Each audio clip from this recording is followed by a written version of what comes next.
we'll see. Let's see what comes in a place like Gwinnett. If there's a surprise there, I think that's what he'd need. Steve, thank you. We have just passed midnight here on the East Coast. We're in the heart of the order out west. It's a few minutes after 9 p.m. Here's the way we see it. Hawaii, where thoughts turn on a Tuesday night in a boarded-up Manhattan. Hawaii, 4 electoral votes, too early to call. Florida, 29 electoral votes. We have it as too close to call. Trump leads. North Carolina, too close to call. Texas, too early to call. Trump leads. Pennsylvania, too early to call, period. Michigan, same thing, too early to call.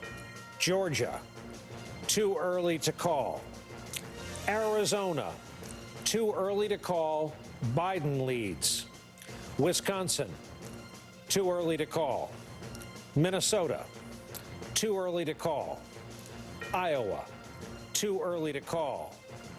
Nevada, as we have just cataloged, too early to call. Here's the map. Oh, we have one more. Idaho to Donald Trump, your projected winner. That is no change from the 2016 map.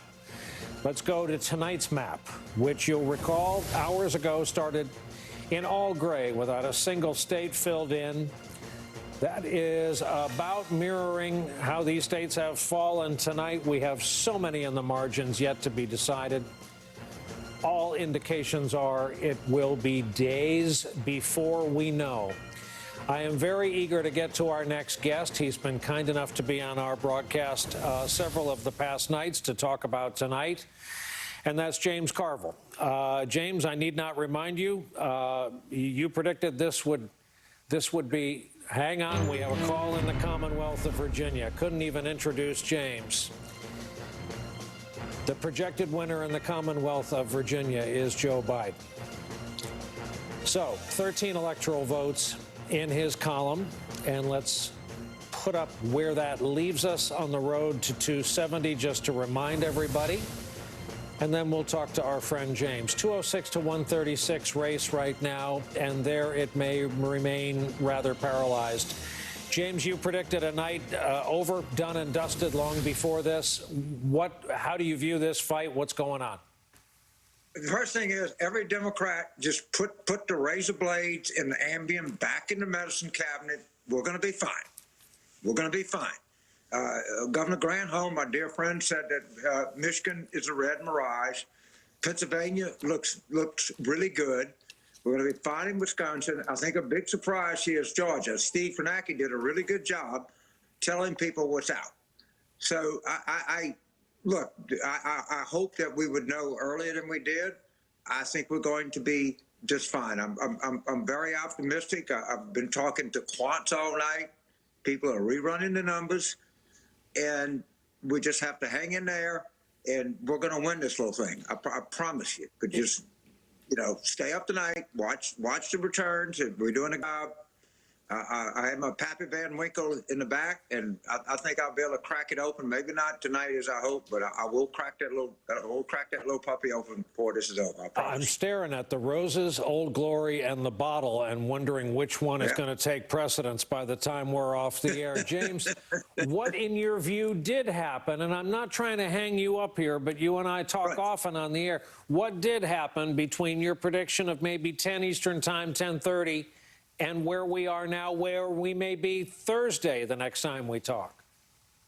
Well, I think one of the biggest stories was the Latino vote in Florida. If you look beyond Miami-Dade, we perform well. And if you look at Duval, which I think is going to spill over into Georgia, in every county I see in Georgia, we're doing a little bit better. I'd be the first to say, look, I was more bullish. I feel like that's what I do in life. I always think I'm going to win. I never go into any contest with defeat on my mind. I do not have defeat on my mind. I have really good reasons to think that we're going to be fine. I've talked to a lot of people tonight. It might take a little bit longer than we wanted, but everybody just hang in there. America's coming back, and I feel good about where we are. Of course, I wish we were sitting here cracking open this like great bottle of champagne right now. But I'm gonna put it on ice, and I think I'm gonna crack it open about Friday. And I'm optimistic. I really am. I have to ask, I'm duty bound to ask if the bottle behind you started the night full. Well, that stuff is about $200 an ounce, and I parse it out pretty good. So I'll be Uncle Pappy. He's not coming out until I'm sure. But right now, I feel good. We just have to wait, and we got to support our lawyers that are out there. We got some fine attorneys, and we're gonna have a good lead going into this. There's many reasons. There's more reasons to feel good now, and I've been on the phone with a lot of quants in Georgia, and they feel really good. A lot of DeKalb, a lot of Gwinnett, a lot of Fulton, a lot of Cobb is not in. All of this stuff favors us. Everything I see in Pennsylvania makes me feel good. Governor Granholm feels good about Michigan. Charlie Sykes is on here.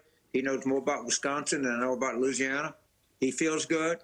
And just everybody hang in there. We're just going to be fine. We just got to have the attitude of a winner here, and we're going to be a winner.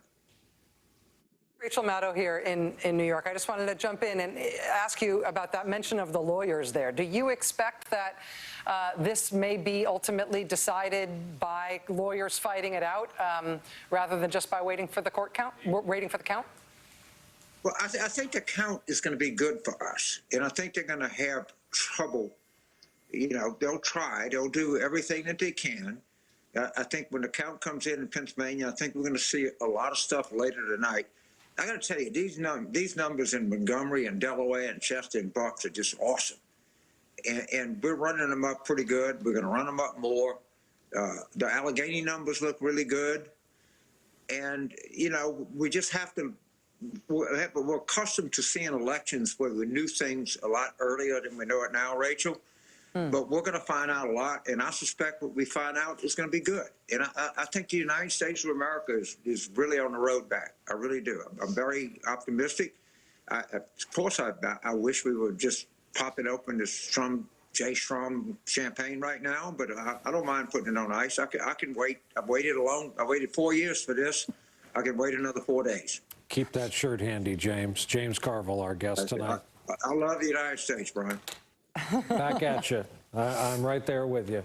Thank you, James. Thank you, man. Steve Kornacki, let me ask you about the one non-state you have covered tonight, this congressional district in Nebraska. Now, I believe that we've got you talk me through it, both the significance of it and the actual numbers out of it. Yeah, I mean, again, think of this sort of as a state for the night, just in that it represents an electoral vote. And you're seeing it here. Biden is leading the 2nd congressional district of Nebraska.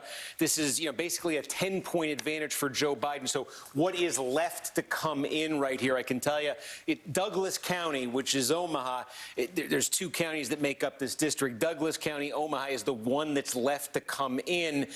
What's left to come in, according to the county at least, is they have the same-day vote, some of the same-day vote that was cast specifically between the hours of 2 p.m. and poll closing time. They've split these up. They've come up with a schedule. According to the schedule that they put out, there's not any early vote left to come in, so it would be same day that's left here. So obviously you would expect that to favor Trump. In terms of how many votes that is, that's unclear, although I would say that where they are right now in the total number of votes in this district is just about where the final vote count finished in 2016. So obviously we've been seeing turnout up considerably over 2016 in places. So we will see, say 20% above that if what we're seeing elsewhere holds here, and we expect that to favor Trump. But the gap here is 30,000 votes right now. Biden's advantage here, the significance of this just in the road to 270, we're talking about this. If it comes down to this where Trump is able to win in a Georgia, a Florida, a North Carolina, a Texas, you already saw Ohio, then that path is cut off for Biden, and a new one that emerges. We've talked all about Arizona, talked about Wisconsin, Michigan, and then if he got that 2nd congressional district, and he would have to then hold on to Nevada as well. That's the Clinton state he has to hold on to. Minnesota's still outstanding as well here. He has to hold on to those two. But if he could hold on to the Clinton states, then Arizona, Michigan, Wisconsin, plus the 2nd Congressional District of Nevada would give Joe Biden exactly 270 electoral votes. So that's the significance of it. If everything I just described happened, but he didn't have the 2nd Congressional District, he'd be under 270. He'd finish at 269. That would set up the tie scenario. That's where it goes to the House of Representatives. That's a whole other thing. So it's one lonely electoral vote in Nebraska. But given what we've seen happen in these other states tonight, and given the narrowing of Biden's path that's created, it's critical for him to get it. So, sorry, Steve, to ask you to go back in time, but just show us where Biden is at in terms of trying to get that. Yeah, so again, let's call it up here. You said it was about 30,000 votes? Yeah, his lead is 30,000 votes right now.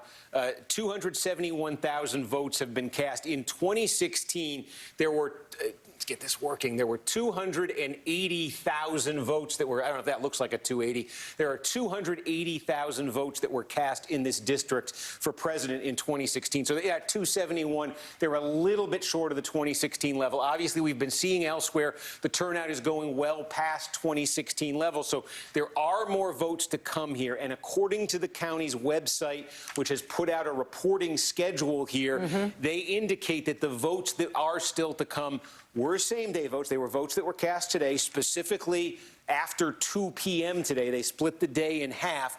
That's what's to come. So we certainly expect that to be a Republican vote. We're trying to see if we can track down exactly how many of them there will be.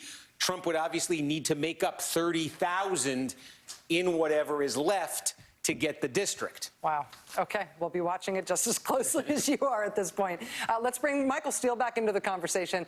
Michael Steele, we just heard from James Carville, who said that Democrats should crawl off the ledge. He mentioned both Ambien and razor blades, and I won't go there.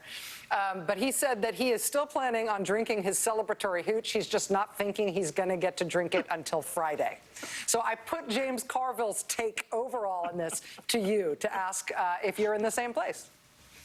I'm with my brother James. Y'all get off the ledge, baby. grab yourself a nice little bottle of something. Get ready. Okay? Relax. It's interesting, Rachel, that a lot of folks right now are sort of caught in this Florida mind maze. And I've been telling folks that I've been talking to this evening, just ignore Florida. No one ever put that in the Biden bank. No one did. It's an interesting play. Florida was not even a place where the vice president really went and spent a lot of time because of the dynamics there.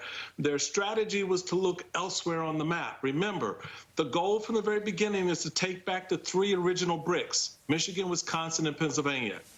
And along the way to get those bricks, if I could steal in Arizona, I could grab, another state that's currently not in play. That's a good thing. What we're seeing out of Arizona tonight that Steve has put on the table for us is a good thing for Biden right now. You bank that 11, those 11 electoral votes, then you swing up into the upper Midwest with Minnesota, Michigan, Wisconsin, and you slide into Pennsylvania, baby, you got the night. It's going to take a little time. So Carville's right.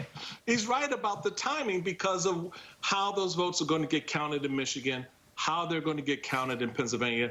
You're seeing the red wall that a lot of folks talked about. Don't worry about the red wall. It ain't as high as you think it is.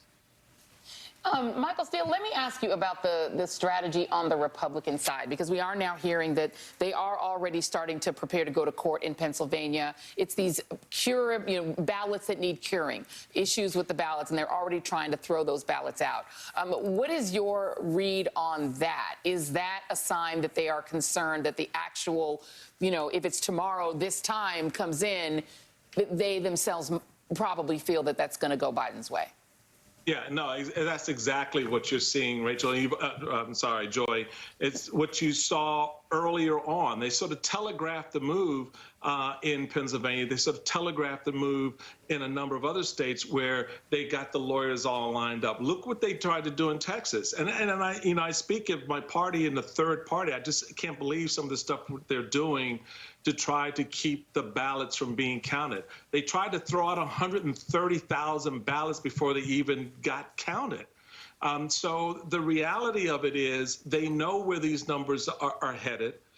They've lined the lawyers up to go in and start attacking the processing of those ballots, to start saying, well, that signature doesn't have an E on the end, or the E doesn't look right. Whatever tactic they can take, because the numbers are not going to be there. I believe, from what I understand, the Biden team is well prepared for that. The boards of elections are prepared for that. They have diligently gone through and tried to avoid a lot of that on the front end, particularly because ballots were coming in so fast and furious and early, so they could cure as much of that as possible. But that won't stop the litigation. And can I ask you also about the party building aspect of this? Because we're looking at the potential that, depending on how those Midwest states go, Biden is going to run up a lot of popular vote in places that he isn't necessarily going to win. I mean, if he comes very close in a state like Texas, and he does very well in states like Georgia, North Carolina, states where a Democrat doesn't normally do that well, he's going to run up a lot of vote. And he's also, a lot of these races like Jamie Harrison's in South Carolina, like Espy in Mississippi, are building party infrastructure where Democrats, frankly, haven't had any, even in Alabama. I mean, Doug Jones built something there he wasn't able to win. What would you say to Democrats who are despondent that there wasn't this blue wave all across the South about the party building aspects of what some of these candidates, these Senate candidates like Espy and Jamie Harrison were able to, to build? These guys on the frontier, these men and women are out there. They're the trailblazers, because if it's not them in this cycle, which is not in the case of someone like Jamie Harrison, he comes back on the next cycle, in the next senatorial race or the next gubernatorial race or whatever race he decides. He's built that platform, that infrastructure. How do you think Democrats are competitive in Texas today? It was because of what they did along the way in Dallas, in Fort Worth, and elsewhere around the state, where they got voters to sort of rethink how they calculated their vote, rethink how they looked at Democratic candidates in a red state.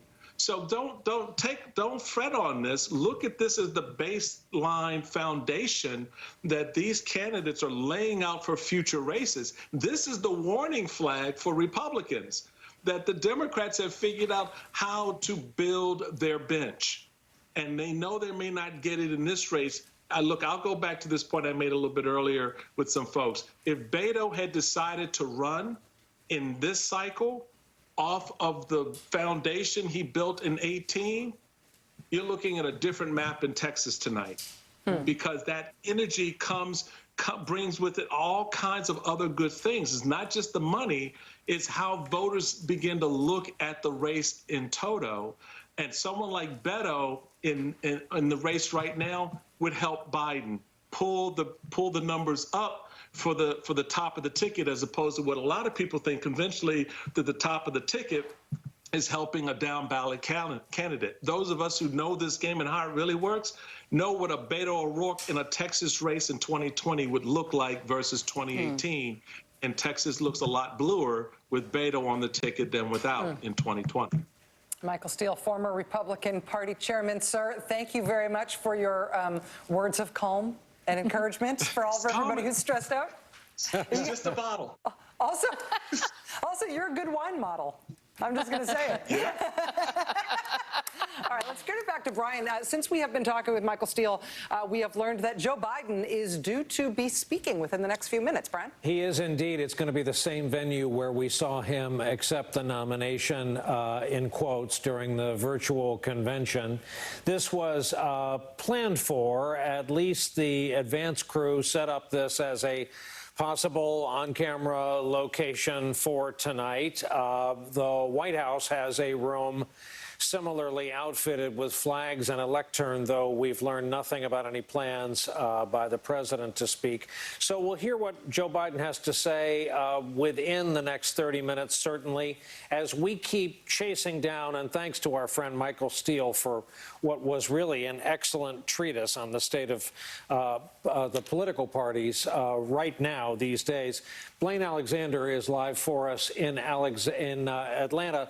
Blaine, we keep reading about slow counts, especially problems in Fulton County. What light can you shed on this? Yeah, all night, Brian, we've been hearing Steve talk about that cluster of counties near Metro Atlanta that Democrats are really determining will go blue, or they're relying on to go blue. Well, a big part of what they're waiting on to get that final count is actually right there in that arena behind me, State Farm Arena. It's familiar because of early voting, but that's also where all of the county's absentee ballots are being counted in a room kind of up near the suite level of the arena. Well, there are some delays, and I've spent the better part of the night talking to officials in Fulton County and across the state, trying to figure out exactly when they're going to get them counted. Now, the latest that we understand is Fulton County says they could spend the better part of the next 2 days making sure that they tabulate all of these ballots that have come in, all of these absentee ballots. But I spoke with other officials who have kind of downplayed that delay and said they're aiming to get it done by the end of the day. So what does that mean for the state of Georgia? Well, it could mean a very big delay, because remember, this is the most populous county here in Georgia. It's home of Atlanta, of course. So the big question is, when can they get this done? And it also kind of flies in the face of what the Secretary of State told me earlier today, that they're hoping to have all of these things tabulated across the state by noon tomorrow at the very latest. So remember, Brian, Georgia is facing a lot of eyes, a lot of pressure to get this right, not just because of its status as possibly swinging to blues, as Democrats hope, but because of the fact that we saw what we saw back in June, during the June primary, the debacle. So the Secretary of State called today a good day for Georgia. The lines were slow across the state, but overall, they're hoping to get those numbers done. They're hoping to get them tabulated as soon as possible. But again, it could be more than 2 days at least before we get those absentee ballots counted here in Fulton County. Brian. Blaine, just a personal note. It's been a 2020 for you guys in Atlanta, hasn't it? I will never forget your reporting the night of the terrible violence. Your mayor goes on to become a national political figure, goes on to have coronavirus visit her home and family. It's been that kind of a year in Atlanta, Georgia. You know, you couldn't have said it better. I really think that this is kind of the capstone and one of the big pieces that we've seen on top of all of those protests that we saw, on top of the CNN Center getting, blown in and all sorts of destruction there, is what we saw with the June primary. And I think that took the wind out of a lot of people's sails. They were so frustrated when you saw people sitting outside for hours, some people in the rain, waiting to cast a ballot, that there was frustration, but there was also this kind of sense of determination afterwards to say, look, we're going to figure out something. This can't go on when it comes to November. So I do think that that's a big part of the reason why you saw the early voting numbers that you saw here. And that's also the reason why we saw a big shift, why we saw places like the State Farm Arena opening their doors, the Atlanta Hawks getting in and saying, listen, you can come in and vote here. Whatever it is, we've got to make things better so that they don't look like they did back in June. Brian. Well, Blaine, whatever it is you're reporting on next, we'll be here watching. Thank you very much for that full briefing from Atlanta. So, Steve Kornacki, you heard it from Blaine. If this were a sitcom, I would have interrupted and said, I'm sorry, I thought for a second there you said the counting will take 2 days. No, she said the counting may take 2 days, and we're hearing that from more than one state. Yeah, and again, you could just see here what Biden and the Democrats are trying to make up here. I was just noticing the difference here. Trump's lead, it's basically sitting at 300,000. It's come down. We're so focused on the Atlanta metro area. I should note Macon, city of Macon here, Bibb County actually just reported its early absentee vote, and Joe Biden got a big batch of them there, so that did bring him back a little bit closer. But obviously, it is all in this Atlanta metro area. You're talking about Fulton County. Let's give you a sense here.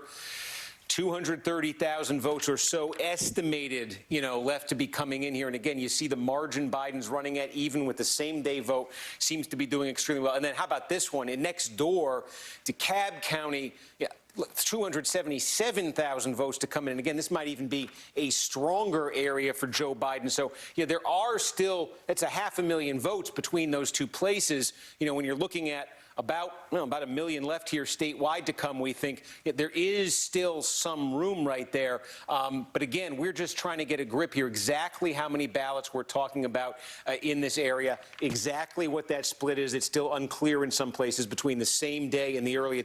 It's definitely a Biden area here, and it's definitely going to bring this margin significantly closer. But the question is, how big is that burst going to be for Joe Biden here? That's what we're trying to get a grip on. And again, this has been, we said it'd be an election night like no other. And this is the thing I got to say all night, looking at Georgia and every other state. It's trying to figure out, trying to determine, are we looking at early vote? Are we looking at same-day vote? Because there's just been an enormous difference between the two. And frankly, it's not always clear immediately what we're looking at.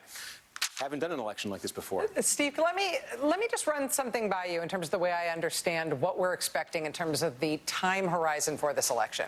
As far as I can tell, it seems like we're not a million miles away from a result in Florida and Texas. I'm not talking about NBC News characterizations or anything. I'm just thinking about the amount of the vote that's in. It seems to me like we don't necessarily have dire or super long-term expectations for Arizona, Minnesota, Nevada, Iowa. Like, it doesn't seem like there's any reason to expect that those will be super long horizons. But we are getting explicit, not just warnings, but almost promises that it's going to be multiple days before we get results in Georgia, Michigan, Wisconsin, and Pennsylvania. Yeah, I mean, you just heard the report on Georgia. Yeah. So, there's also, I would just say, I don't want to forget about this one. Let me call it back out here. North Carolina remains uncalled. The margin is 76,000 votes for Donald Trump. Remember, the ballots that are in the mail right now that were postmarked, they will still be counted. We don't know how many there are. So that's another variable we're trying to figure out. How many more ballots are going to come in North Carolina? Could that still plausibly affect the outcome in North Carolina at about 75,000 vote margin? In Wisconsin, we are hearing, I'll show you Milwaukee County here, and I think you were talking about this earlier, core Democratic area. You see a lot of vote left to come. This happened in the 2018 midterm election. It was sometime around this point in the night in the 2018 midterm election, we suddenly got from the city of Milwaukee, we got their absentee vote all reported at once, and it completely changed the race. The Democrat won the governor's race when those votes were reported. I think sometime, I believe I'm hearing about 4 in the morning or so, I think we're going to get the mail-in vote, all the vote from Milwaukee. So I think that could potentially be a very big piece of the puzzle in Wisconsin, because if you're just looking at the Trump lead over Biden here, if you went back to the 2016 level of Democratic support, even in Milwaukee County, that would basically erase that Trump lead, that Trump advantage right now. There are other counties here that Trump could still, gain some vote in here, but I think that's going to be a big one. But you are seeing a lot of the vote come in. The big wild card in Wisconsin, I got the sheet right here, is some of these counties, some of the municipalities, big cities within the counties like Milwaukee, count up their mail-in vote, count up their absentee vote at separate places and report it all out late. And that's what had happened in Milwaukee back in 2018 in that governor's race when Tony Evers won at the end. And so there are a number of places here. I'm just looking, in Milwaukee County, you got a few, Waukesha County. I think there's 38 or there's 39 of these. These are municipalities, generally larger places that do that sort of separate from the county. And those can come in later in a lot of cases. And I think Milwaukee's going to be one of them. Steve Kornacki, thank you very much. Let's go to our friend Claire McCaskill, former U.S. Senator from the great state of Missouri, who started off this night quite confident and who has retained the same smile and look of confidence, of course, over the course of the night, as lots of other people who are Democrats or who are rooting for the Democrats have been freaking out. Claire, where do you stand right now in terms of your expectations? Okay, let me be honest. Obviously, this night did not go exactly like many of us hoped it would. On the other hand, there is still a very easy path to the presidency for Joe Biden through the states where he has focused on. And if you look at those states, Wisconsin and Michigan and Pennsylvania, and frankly, I think that Georgia is now a total jump ball based on what we're seeing out of Atlanta and those surrounding counties. So I still say, Joe Biden's the only one who's flipped a state so far. And I think there'll be other states that he will flip, and it will all be fine. I'm kind of with James Carville. Everybody chill. Put away the sharp instruments. We're going to be fine. I am more worried about the Senate, although interestingly in Montana, I just took a look, and Steve Bullock has the same number of votes as Donald Trump in Montana, with half the vote counted. 6,000 more votes than Joe Biden. Now you say, well, 6,000, that's not that much, but this is Montana. 6,000 is a lot. So the fact that he is running ahead of Joe Biden by that much may break the streak we've seen where these Senate races all fall in line with how people are voting at the top of the ticket. Claire, first of all, I'm still recovering from my blow against North Carolina, and I hope that North Carolina ends up being the story of the night. I love North Carolina. I really didn't mean to run afoul of anybody in North Carolina. But the fact is that the Biden campaign is in the exact same sort of place and mood that they were in over the weekend, where their number one path to 270 is to resurrect the blue wall of Pennsylvania, Michigan, and Wisconsin. That plan not thwarted, not delivered any setback other than needing a little more time. After that, it gets a little more murky. Can you talk about what it could, and we should say that would be all they need, especially if Arizona continues to look the way it looks right now. But can you just sort of bring it back to the facts, bring it back to the map? Well, we were giddy because the map felt like it was expanding. And I think we still have a polling problem in this country. We thought that they had made adjustments and the polling was now absolutely correct. Based on polling, it looked like there were all kinds of different paths we could get there. As it turned out, the one true path is the path that they were most focused on. Give this campaign credit. Joe Biden didn't go to Texas. Everyone was screaming, Joe Biden, go to Texas. Go, Joe Biden, go to Texas. They knew they had to keep their eye on the prize, which were those three states. And those three states, I believe, will deliver the presidency to Joe Biden just as his campaign planned. Can I ask you really quickly, Claire, about Arizona? Even though I know it wasn't in the original plan, but it does look like a state that's very promising for Joe Biden. And also in that Senate race, where it does, look very promising also for Mark Kelly. In the end, I am getting some sort of Trump world people who are texting that they already feel like, Donald Trump is who doomed that state because of his relentless attacks on John McCain. Will that end up being one of the stories, that Donald Trump's obsession with the late Senator McCain may be the thing that actually, in the end, if it plays out that way, gives Joe Biden that extra state that he needs? It could be.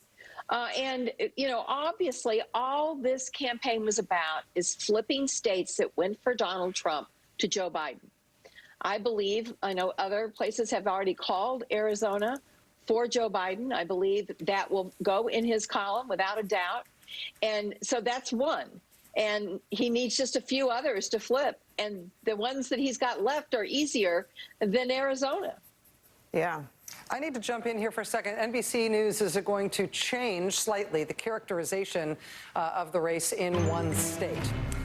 It relates to the state of Minnesota. Now, it has been too early to call there. It remains too early to call in the state of Minnesota, but NBC is now adding the characterization that Joe Biden leads in Minnesota. Again, this would not be a flip for the Democrats. Hillary Clinton very, very, very narrowly carried Minnesota in 2016. But the Trump campaign has been gunning for it. And again, the NBC News characterization at this hour is that while it is still too early to call, with just over 3/4 of the vote in, Joe Biden now can be said to be in the lead in that state. Claire, let me ask your reaction to that change in Minnesota. I'm very confident about Minnesota. Listen, you talk about knowing Minnesota. Amy Klobuchar knows Minnesota. I mean, like, she could recite to you every library address in every county of every state. This is someone who is very close to her state. She is very confident about what the results will be in Minnesota, and I believe Amy. In terms of what we are expecting to hear over these next few days, Claire, talk to me about the mental health of Democrats while the Michigan, Wisconsin, and Pennsylvania results remain outstanding over a couple of days, if that's what happens. And it might not be those states. It might be Georgia. It might be North Carolina. It might be some other things. But talk to me about how Democrats and Republicans might approach that kind of delay differently. We're watching here as Joe Biden's motorcade, I believe, arrives for his expected remarks in the next few minutes. Yeah, I think the mental health will be fine. I mean, obviously, I think you're going to have some folks that, if we do not win the Bullock race, and if we do not pull out, then they're going to begin to focus on this runoff in Georgia. Clearly, carrying the Senate was a very important thing for the Democratic Party in this election, and clearly there have been some disappointments in the Senate race. So the mental health around that is probably going to be as difficult or maybe even more difficult than the reality that we're going to have to just be patient. And I think Joe Biden will help us be patient. These votes are going to get counted. They've been cast. They're fully protected. We have good lawyers if Trump tries to pull tricks. And ultimately, the people who voted in those states are going to decide who the president of the United States is. Well, we are going to hear from Joe Biden, I think, quite shortly. Again, we just saw that motorcade shot in Delaware. But let me shoot it over to Brian here in terms of what we're expecting over these next few minutes. Brian? Well, I have a question for our friend and colleague, Nicole. It strikes me as the only person among us, Nicole, who has written a statement along the lines of what we are bound to hear from a prominent national politician at a nervous moment to a national television audience as we see a kind of drive-in vigil outside this same venue where Biden accepted the nomination. Tell us, Nicole, what your first two paragraphs would say. Well, first I have to tell you, the three presidential campaigns I worked on, only one had a result known on election night. In 2000 and 2004, there was no result. And in 2004 is the most similar situation to tonight. Mike McCurry, who worked on the Kerry Edwards campaign, and we were the back channel, and we sort of created a dynamic where we talked to both our candidates and no one said anything that night. This is a different situation. I would imagine Joe Biden will call on his supporters to stay calm, to keep the faith, and promise that all votes have been counted. Well, look at this. Sorry to interrupt. NBC News is projecting Donald Trump will be the ultimate winner in Florida, and it's 29 electoral votes. Running right now 51-2 to 47-8, separated by just shy of 400,000 votes in what has just become such a hugely valuable, influential, and for the Democrats, vexing state. As Claire McCaskill and others have pointed out tonight to soothe the anxieties of her fellow Democrats, this was never a projected Biden state. It was on the wish list. It was hoped for. You don't send Barack Obama into a state you don't want. But the candidate himself did not make it a personal priority, preferring instead to concentrate on that blue wall we've been discussing, the very same blue wall that may take days to determine this election result. But Florida, where our projection is concerned, is done and dusted for this cycle. Nicole, I interrupted. Please continue. No, we were talking about what Joe Biden might say tonight, and I'm thinking of this result in Florida as something that might make its way into Joe Biden's comments. Joe Biden has constantly sought to convey that if he is elected, he will be a president for all Americans, not just a president for Democrats, and he may actually see to it to say something about the closeness of this night. But I think his real mission will be to tell his supporters, to reassure them that their votes will be counted, and to call for calm. And I would be surprised if there wasn't some message that came out of the White House. You'd be foolish if you hoped it was that civilized, a call for calm. But I think once Biden says something, it'll be near impossible for Trump to say nothing. Wilmington, Delaware is the scene. You see people have been invited to, just as we recall when Joe and Dr. Jill Biden appeared outside to kind of a drive-in rally. People have been instructed to bring their cars. And here comes the former vice president, and we'll all see together what his message is.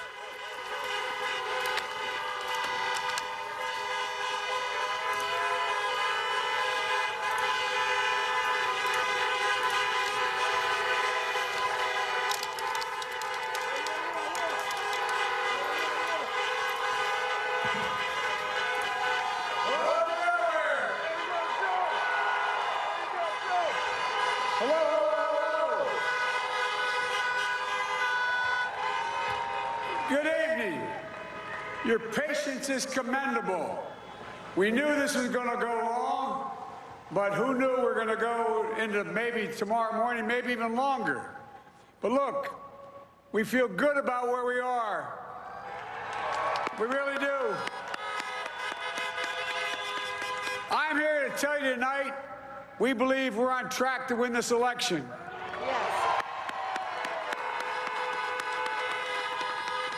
We knew because of the unprecedented early vote and the mail-in vote that it was going to take a while.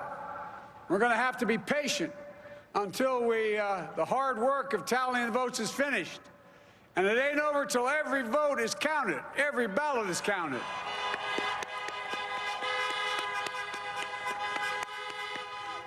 But we're feeling good. We're feeling good about where we are. We believe one of the nets has suggested we've already won Arizona, but we're confident about Arizona. That's a turnaround. We also just called it for Minnesota, and we're still in the game in Georgia, although that's not one we expected. And we're feeling real good about Wisconsin and Michigan. And by the way, it's going to take time to count the votes. We're going to win Pennsylvania. Yes. I've been talking to the folks in Philly, Allegheny County, Scranton, and they're really encouraged by the turnout and what they see. Look, you know, we could know the results as early as tomorrow morning, but it may take a little longer. As I've said all along, it's not my place or Donald Trump's place to declare who's won this election. That's the decision of the American people. But I'm optimistic about this outcome. And I want to thank every one of you who came out and voted in this election. And by the way, Chris Coons and the Democrats, congratulations here in Delaware. Pardon? Hey, John, the Gov, yeah, the whole team, man. You've done a great job. I'm grateful to the poll workers, to our volunteers, our canvassers, everyone who participated in this democratic process. And I'm grateful to all of my supporters here in Delaware and all across the nation. Thank you, thank you, thank you. And folks, And car horns are the new applause of 2020, at least at some of the political rallies we've seen. So, Joy, Nicole, Rachel.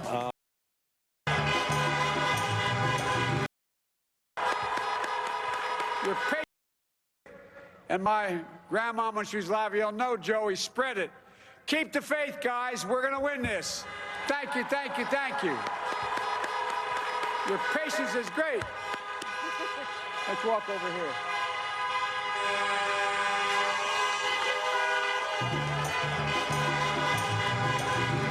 here. In an era when car horns are the new applause of 2020, at least at some of the political rallies we've seen. So, Joy, Nicole, Rachel, how did those remarks measure against what we thought he might say? I think, unsurprisingly, Joe Biden was optimistic. He was positive.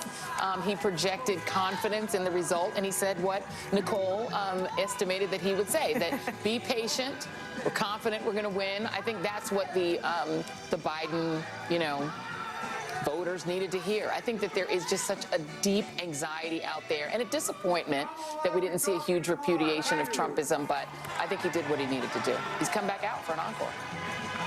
I don't know what he just said there. There's a steadiness about the Biden campaign, and throughout those early primaries, Brian, and we were all together on those nights when he had decisive defeat in New Hampshire, decisive defeat in the first two caucuses in Iowa and Nevada. This wasn't a campaign that sort of got rattled, and I think this is where his personal story connected and intersected with his political story. I mean, someone who has suffered the loss of two children and his first wife isn't rattled by a political setback. Nobody likes them, and I'm not saying that. But this was a campaign that was always able to find its footing, and they really, I think I used this earlier in the night, if there's a tortoise and a hare, and I don't think you can, I don't know that there's an appropriate animal for the Trump campaign, so I'm not even going to go there, but the Biden campaign compared to the other Democratic candidacies was always putting one foot in front of the other, and it was never about the Democratic elites. It was never about the media. I mean, the media counted them out. The Democratic elites counted them out.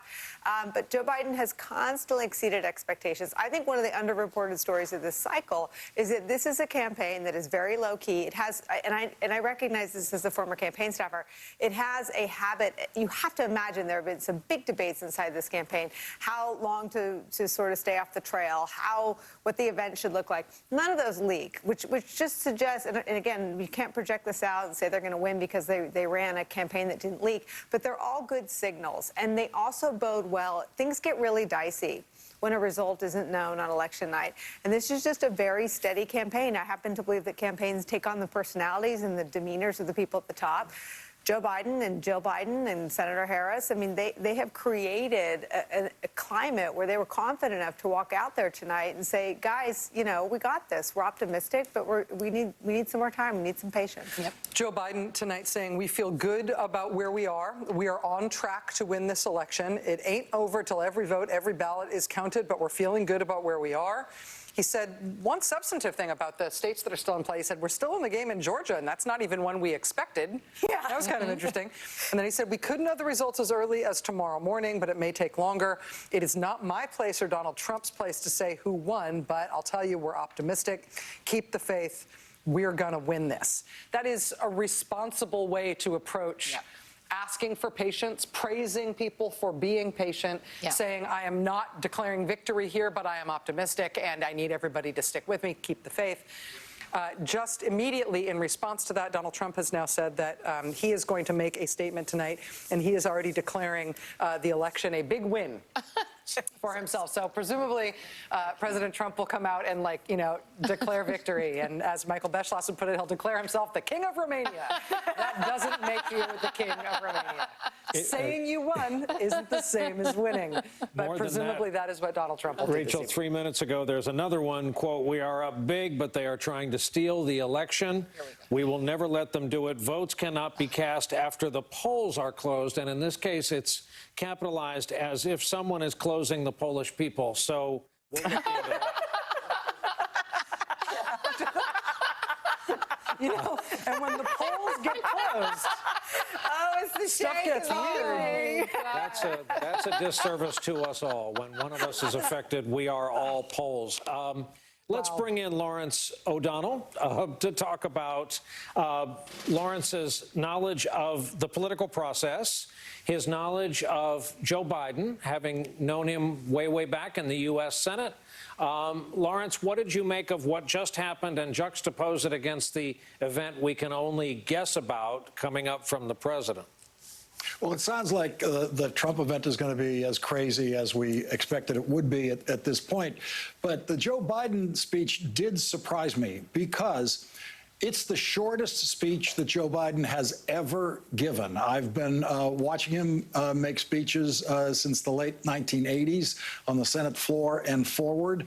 And there used to be a joke in the Senate when Joe Biden would get up and ask for an hour to speak. The joke used to be, Joe probably has a really good 10 minutes. And then after that, he would just kind of keep going because he is, he can just keep going extemporaneously.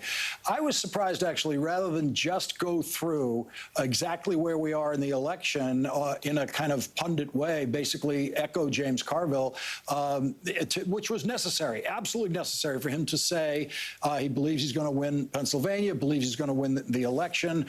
They still have a chance in Georgia. All of those points were necessary. But I thought a couple of paragraphs about what this campaign was about would also have been in order at this late hour, especially for those supporters who've been waiting out there tonight and hoping that they were going to be participating in a victory celebration.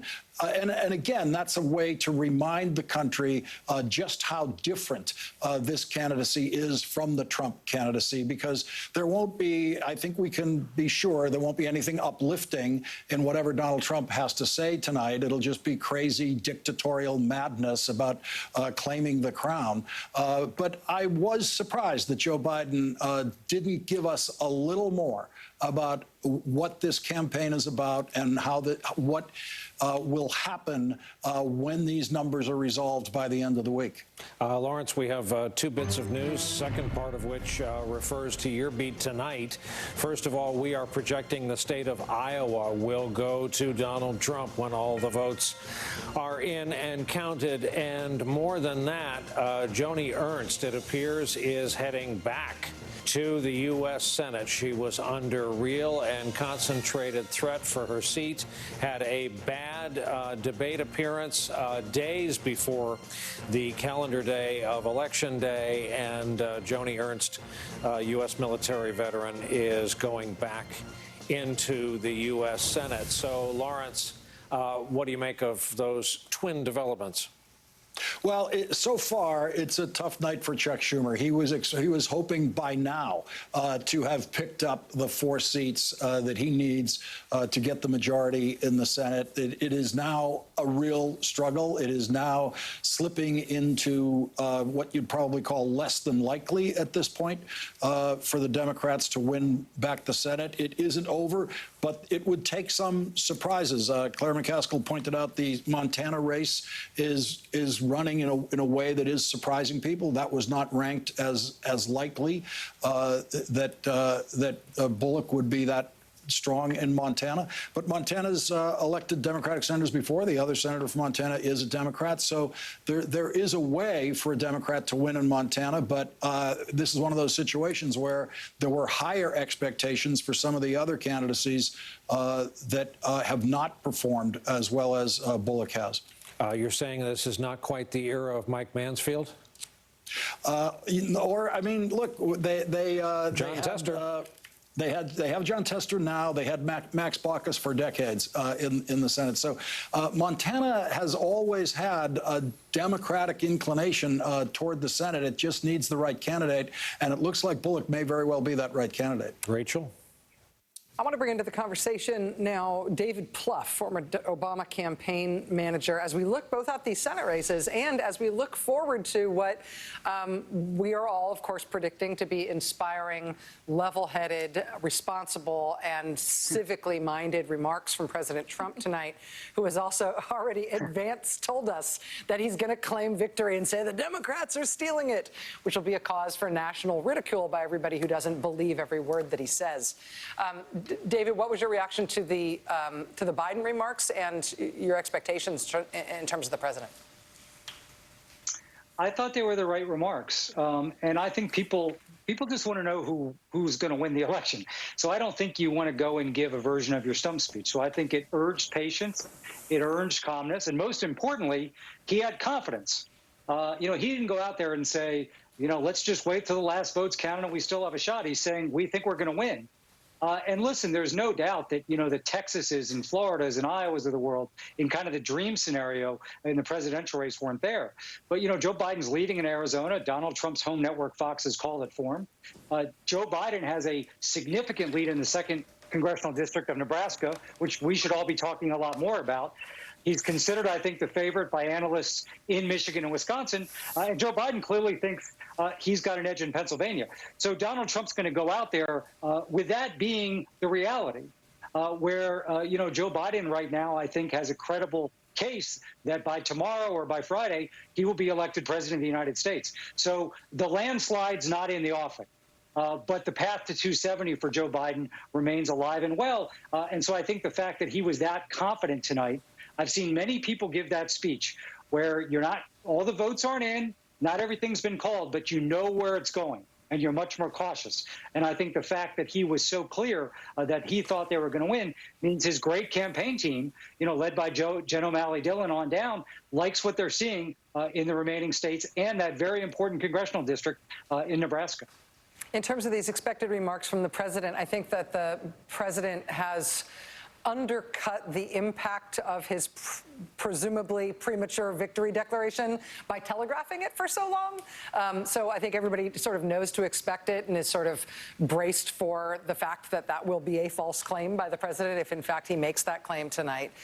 Nevertheless, if he does, in fact, say that, do you think that may create new cross currents or new dynamics that we've never had to deal with before, since we've never had in the modern era presidents claiming victory without the facts being on their side? We've never seen that used as a presidential tactic. Nixon apparently wanted to do it and got talked out of it, but nobody's ever tried it. Well, Rachel, it's dangerous, it's destructive, and it's depressing that a United States president is going to claim and lie. I mean, he's talking about votes being cast after Election Day. All these votes were cast before Election Day. In Wisconsin, Michigan, and Pennsylvania, the vast, vast majority of these votes that are going to be counted were sent in a month ago, 2 weeks ago. So the problem here is not, I don't think it's going to affect the outcome, because these were legally cast votes, and they're going to be counted legally, and the winner of those votes is going to win the presidency. You're going to have 45 to 46% of the country, or close to that, believing what he's saying. Even though on his network on Fox, they're saying Biden won Arizona. He's ahead in the 2nd Congressional District of Nebraska. He should be considered the leader in Wisconsin. So that's what I'm concerned about. I'm less concerned about the outcome.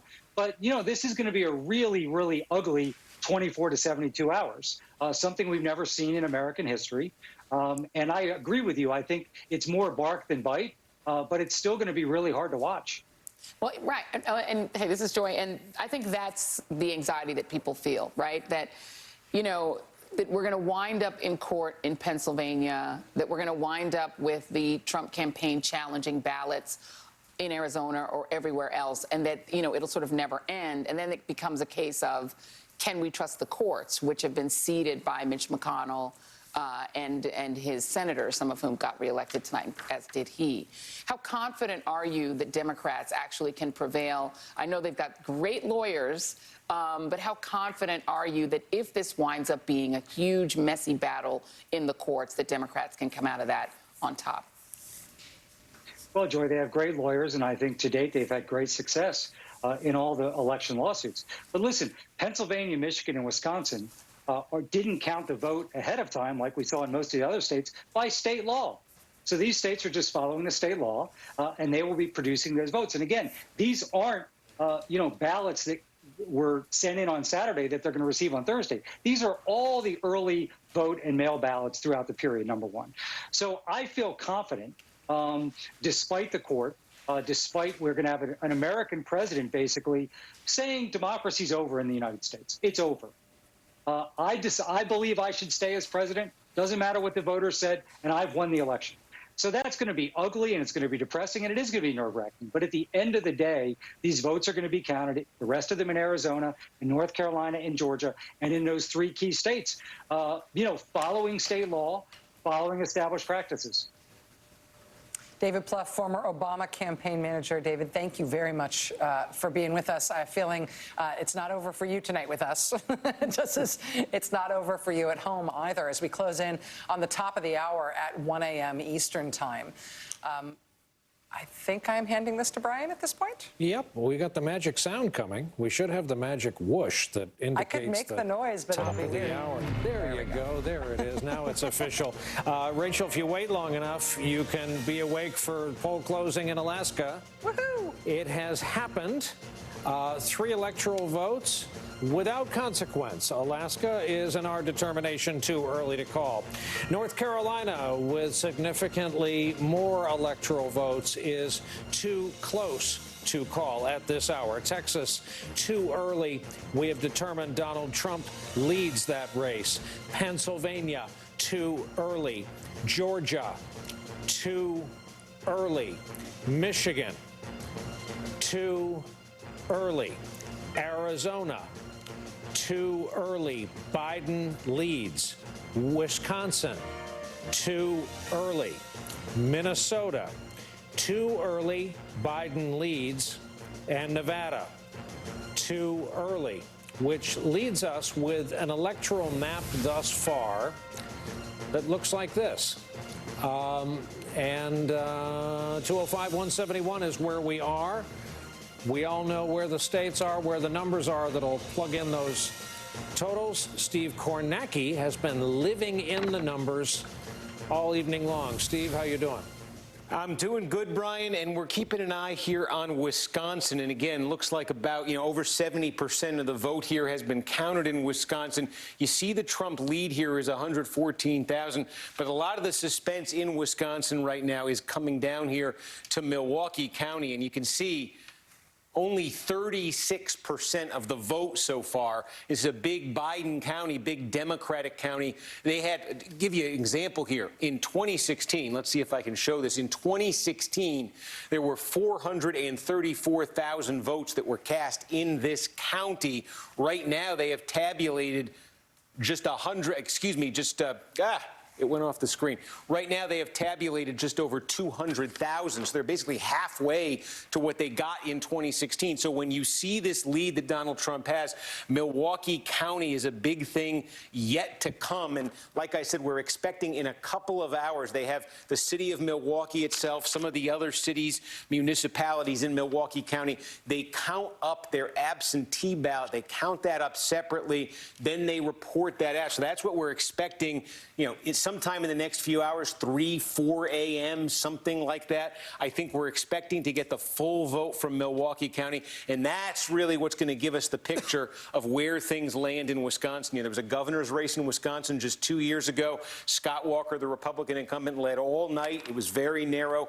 Milwaukee County came in, reported in that late vote, and that is what put Evers over the top. So we're waiting to see that. We're starting to get close to complete results from some of these. Here, they call these the WOW counties right outside of Milwaukee. Just to give you a sense here, these are generally big Republican counties. Trump, most of the vote, just about all the vote in here. Trump a little bit under his 2016 performance. Then you go right next door, some of the vote left. Trump a little bit over his 2016 performance. A lot of Wisconsin is looking a lot like 2016. Democrats were able to squeeze, it looks like, more votes out of Dane County. This is where Madison is, the University of Wisconsin.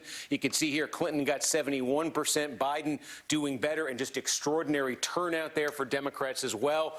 Conversely, if you took a look up here in the Fox Valley, it's Green Bay, Brown County, Donald Trump right now running 15 points ahead of Joe Biden. He won this by 11. So there might be some progress in this area for Donald Trump. That looks about the same.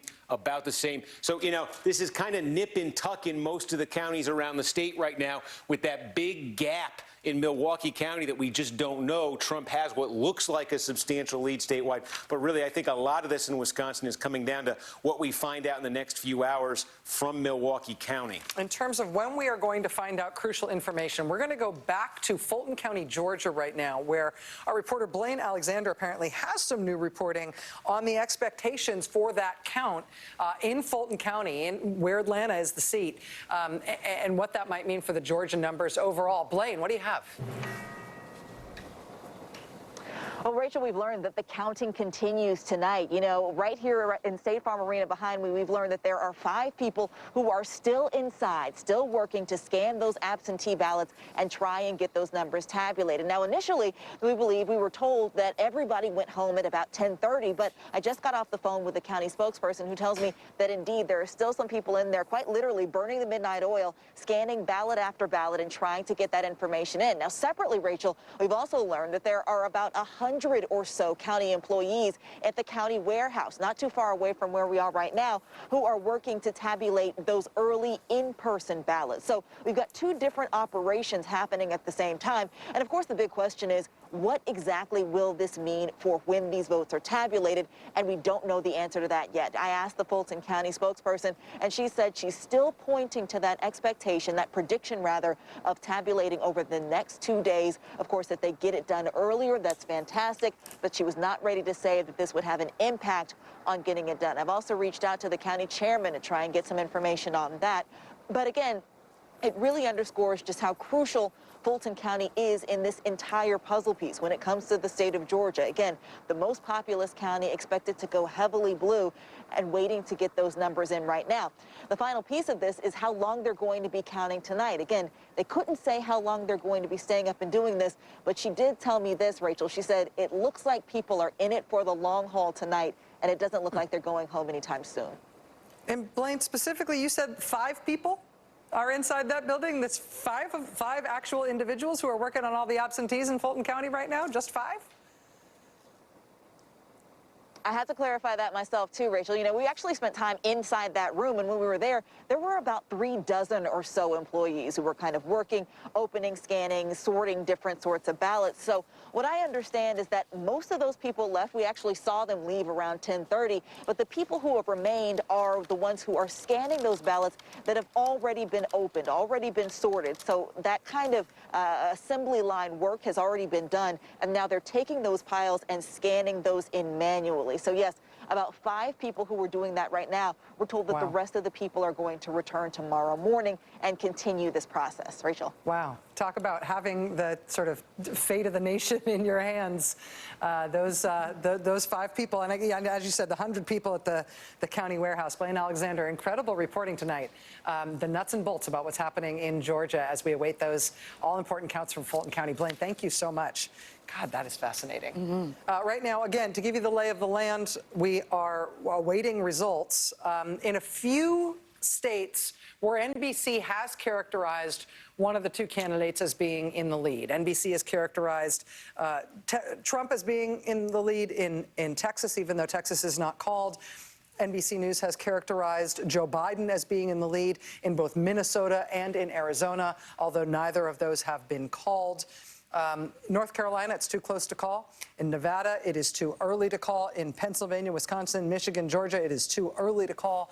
And again, part of the drama now is that we are waiting to find out what's going to happen in terms of the timeline for when these states are going to report. And as that reporting just moments ago from Blaine suggests, even that is very much in flux. Brian, I'm giving back to you. Indeed, we have another state call, one of the states you just ran through, and that is Texas. It turns out that Democrats, maybe some of them, spotted a blue mirage in some of the early numbers, and hope overcame facts in this case. Texas remains a red state under Donald Trump, and 52-46 and change is where we have the percentages right now. But here is how it affects the road to 270, because that is a chunk of electoral votes. That's a big hunk of red that now makes a south to north path up through the Dakotas for President Trump. No change here again, but still a big piece of political real estate. Robert Gibbs is back with us, wondering how much closer he is to the liquor cabinet. And Robert, have you changed any of your thoughts, any of the way you view the playing field since last we spoke? Still no tequila, Brian. Look, I'm still very optimistic. I think you've got 2 big states in the Sun Belt that have gotten very, very interesting. Let's talk about each of them. One, obviously, we just talked about, which is Georgia. I think there's a lot of Atlanta votes still out. Those are big counties: Fulton, DeKalb, Gwinnett, Cobb, Clayton. Those are good counties for Joe Biden. And then I think the other big one is Arizona. And what Arizona does, and you've got a pretty nice lead for Joe Biden, might be a while for some of that vote to get in. But that plus the one electoral vote in Nebraska all of a sudden open up a different pathway for Joe Biden that doesn't necessarily include Pennsylvania. And so Biden started the night with multiple paths. Trump started the night basically with one path, which was holding everything. And while Florida didn't happen, and probably North Carolina isn't going to happen, Ohio and Iowa didn't happen, it still could be that by the wee hours, we're going to get Joe Biden with a second path to the White House. That's the optimism I think Democrats should have right now. We have another call just since in the time you've been talking. Another big piece of real estate on the map. No flip, no change. As expected, Donald Trump has won the state of Montana with its 3 electoral votes, just under 52. 44 for Joe Biden in Maine. Too early to call, but Biden is leading. Remember, there are all kinds of vagaries about the way Mainers vote in these elections. The congressional district divide, the ranked voting. You see Montana, we just flashed from stripes to solid red. Again, you can see the geographic path, Robert Gibbs, that the president is carving. But again, no changes here. Back to the point you were making about Arizona. For the folks watching at 1:11 a.m. Eastern Time, it can fairly be asked, where do you put the timing of certainly knowing more about this? Well, look, I think you're not going to get some of these upper Midwestern states. I don't think you're going to get Detroit or Milwaukee maybe until 5, 6, 7 a.m. in the morning. So I think it's going to be a while. I think, you know, we've known for a while that those upper Midwestern states were going to have to count their votes only on Election Day. And a couple of places in Michigan got a little bit longer to count them. But we've known that's going to take a while. So without a knockout blow in any of these other states, we knew the election would revert to form. We'd be thinking about Pennsylvania, Wisconsin, and Michigan, and we knew that would take a while. That looks like where we are right now. We have another call. It's a small one. It's a mighty one. And that's Rhode Island with its 4 electoral votes. Joe Biden has been projected the winner of Rhode Island. And just as regionalisms have changed and come and gone and developed over the past few election cycles, the Northeast, New England, has become, as you can see reflected on the map, dependable, safe blue ground as for right now. Maine, of course, as we mentioned, remains a question mark. New York, no question about it. Pennsylvania is the next big patch of gray. And Robert Gibbs was just discussing. Robert, is it not a little bit optimistic to say tomorrow morning for some of these counts in some of these older cities? It could be optimistic. Look, I would, if you're focused on politics, I'd clear your schedule for tomorrow or today. I guess we're here in Wednesday. I do think it's going to be a while, and I think in some of these states. As we've mentioned in Pennsylvania, if votes have been postmarked, but it takes a couple of days to get there, we know the Postal Service has been ordered by a federal judge to find 300,000 ballots that they've been tracking. So again, this is going to take a while. And look, to paraphrase Robert Frost, but not so morbidly, we have miles to go before we sleep. Yep, I think you got that right. Whoever that Frost guy is, he comes up with a good quote. Robert Gibbs, thank you very much. Steve Kornacki is over at the Wall. Steve, what state are you looking at now? Well, we're looking within the state of Nebraska because we've been tracking the story of this one electoral vote that actually looms very large here. So let's take a look. If I can call up the 2nd Congressional District of Nebraska, maybe 3 times will be a charm here. Here we go. So you see right now Joe Biden is leading this 53 to 45. The margin here for Biden is sitting at 23,000 votes. Here's what we can tell you. You can see they've added votes since last time. There's now more than 300,000 votes that have been cast and recorded here. The county is saying, this is Douglas County, Nebraska, according to their schedule, they have one more update they're going to do for this vote. They are going to be, according to their schedule, more same-day votes, votes that were cast this afternoon. Now, I can tell you there have been, since the last time we checked in here, there have been a couple of updates, also including same-day vote. The effect has been what had been a 30,000 vote Biden lead here has been trimmed to 23,000. About 30,000 votes have been added to this pile from those two updates. We don't know how many are in the last update, but if it's like the previous two that we've seen, very hard to see Trump overtaking Biden there. And again, if that is the last update, we might get some clarity here on Nebraska, too. If Biden hangs on, if Trump doesn't overtake him in the final update that we get out of Nebraska, too, that'd be a flip. That'd be an electoral vote picked up by Joe Biden that Hillary Clinton did not get in 2016. And in fact, if you take a look at the electoral map right here, it'd be the first flip. This is what's happened so far tonight. Now, what I'm going to do here is kind of superimpose to try to give you a sense of the paths here. Biden sitting at 209, Trump sitting at 212. We talked early this night, Florida, Georgia, North Carolina, all these opportunities Joe Biden had potentially to score a win early that would just blow this map open. We're obviously in a different place right now. So let me look at it this way. Let me put up what happened in all of these undecided states in 2016. Just if everything stayed the same as let me see if we can get that up there. If everything stayed the same as 2016, I don't know why because I'm pressing the wrong button. If everything stayed the same as 2016, right now, as I said, we've had no flips. But if Nebraska 2 does flip, okay, that's an electoral vote to the Democrats. Where else would Biden be looking? We mentioned, let's see what happens in the Atlanta metro area if he can still pull something out there. You got that question of the outstanding ballots still in the mail in North Carolina. Well, that's an awfully big lead that Trump has right there. There's Arizona. This becomes probably the most direct path right now for Joe Biden. If he gets Arizona, he had that first batch of early vote there that put him ahead. Now he's trying to withstand the Trump strength in the same-day vote. But if Biden were to get this district in Nebraska where we almost have all the votes, if he were to get Arizona, you see that would bump him up 244, okay? Take a look here. Wisconsin, as I said, we're expecting right now, if you look at the tally in Wisconsin, Biden's down, and it is close, and Trump is holding on to his strength in a lot of areas in that state. But let's see what happens in a couple hours. We're expecting Milwaukee County, and that's going to have a long way to go in terms of telling us the result here. If Biden were to get it, if he were to get over the top in Wisconsin, those three things, Wisconsin plus Arizona, plus Nebraska 2, say, hold on to Nevada. Then at 254, Michigan would be the big one for him, the most immediate one, because Michigan's got 16.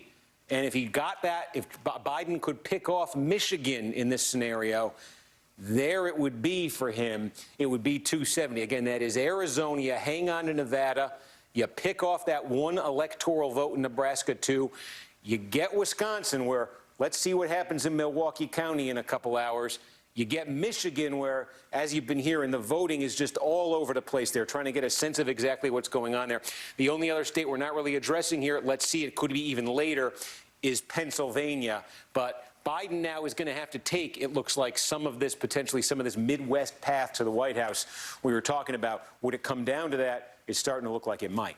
Steve, can I ask you about another state that doesn't award all of its electoral votes to the statewide winner, and that is Maine?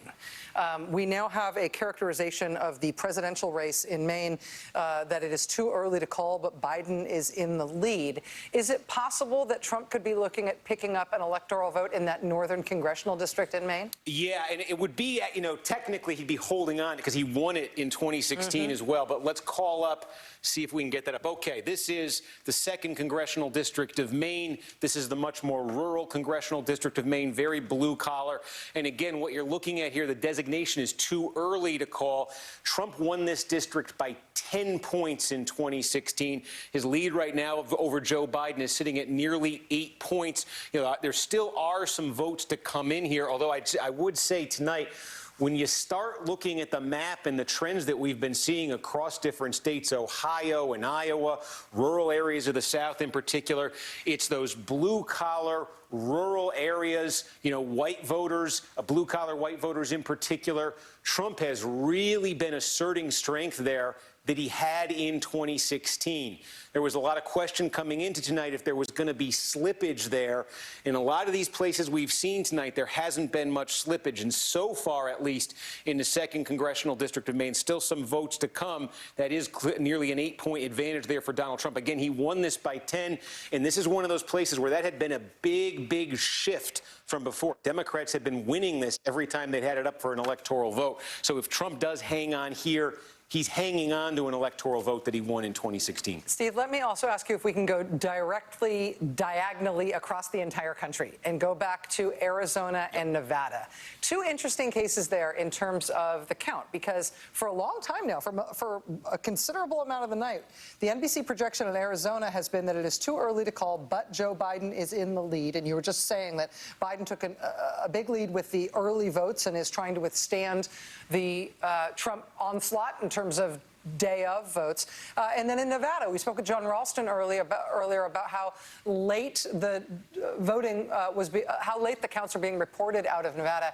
Just get us up to date on both of those states. Yeah, I mean, Nevada, in a lot of ways, it's a lot like Arizona, where it's gigantic, or at least very large in terms of land area, but so much is just Clark County, where Las Vegas is, Washoe County, where Reno is. Your overwhelming majority of the population is going to be in these 2 places. There's a lot of space here, but not a lot of votes. And as John was telling you, you've got delays in getting the vote even reported out there. So in the same way, we're kind of all waiting for Maricopa County in Arizona. We're kind of all waiting for Clark County in Nevada right now. And speaking of Maricopa County, we can go back and look, because we said, remember, we saw when that initial batch of vote came in, which had been the absentee vote, the mail-in vote, the early vote, as of this past weekend, all the ballots received until this past weekend, Biden's advantage was about 10. Now they're starting to add to this the same day vote. You can see it on this sort of meter here. Everything in orange here is that initial batch of vote. Now you start to see we're adding the same day vote. This is what's expected to favor Trump. And the question again here is more and more of this will be added. Only a very little amount so far. More and more of this will be added. How much can Trump make up there? Because again, Maricopa, it's just, you're talking about almost 2/3 of the population in Arizona, almost 2/3 of the voters in Arizona are going to come out of Maricopa County. It's just an enormous, sprawling suburb, essentially. So this is one of those areas that kind of sets the tone for the state. If you win Maricopa, you're probably winning Arizona. Steve Kornacki, thank you. We're going to take a quick break right now, in part because we are expecting remarks from the president fairly soon. I should tell you that we did hear from Joe Biden within the last hour. We feel good about where we are. We're on track to win this thing, but it ain't over till every vote, every ballot is counted. Keep the faith. We're going to win this. He said in his remarks earlier this hour, it's not my place or Donald Trump's to say who won, but we're optimistic. Well, Joe Biden now echoing that in a tweet he's just sent. It's not my place or Donald Trump's place to declare the winner of this election. It is the voters' place. Again, that just posted by Joe Biden. We're expecting remarks from the president that will probably not echo that sentiment. That'll be right on the other side of this break.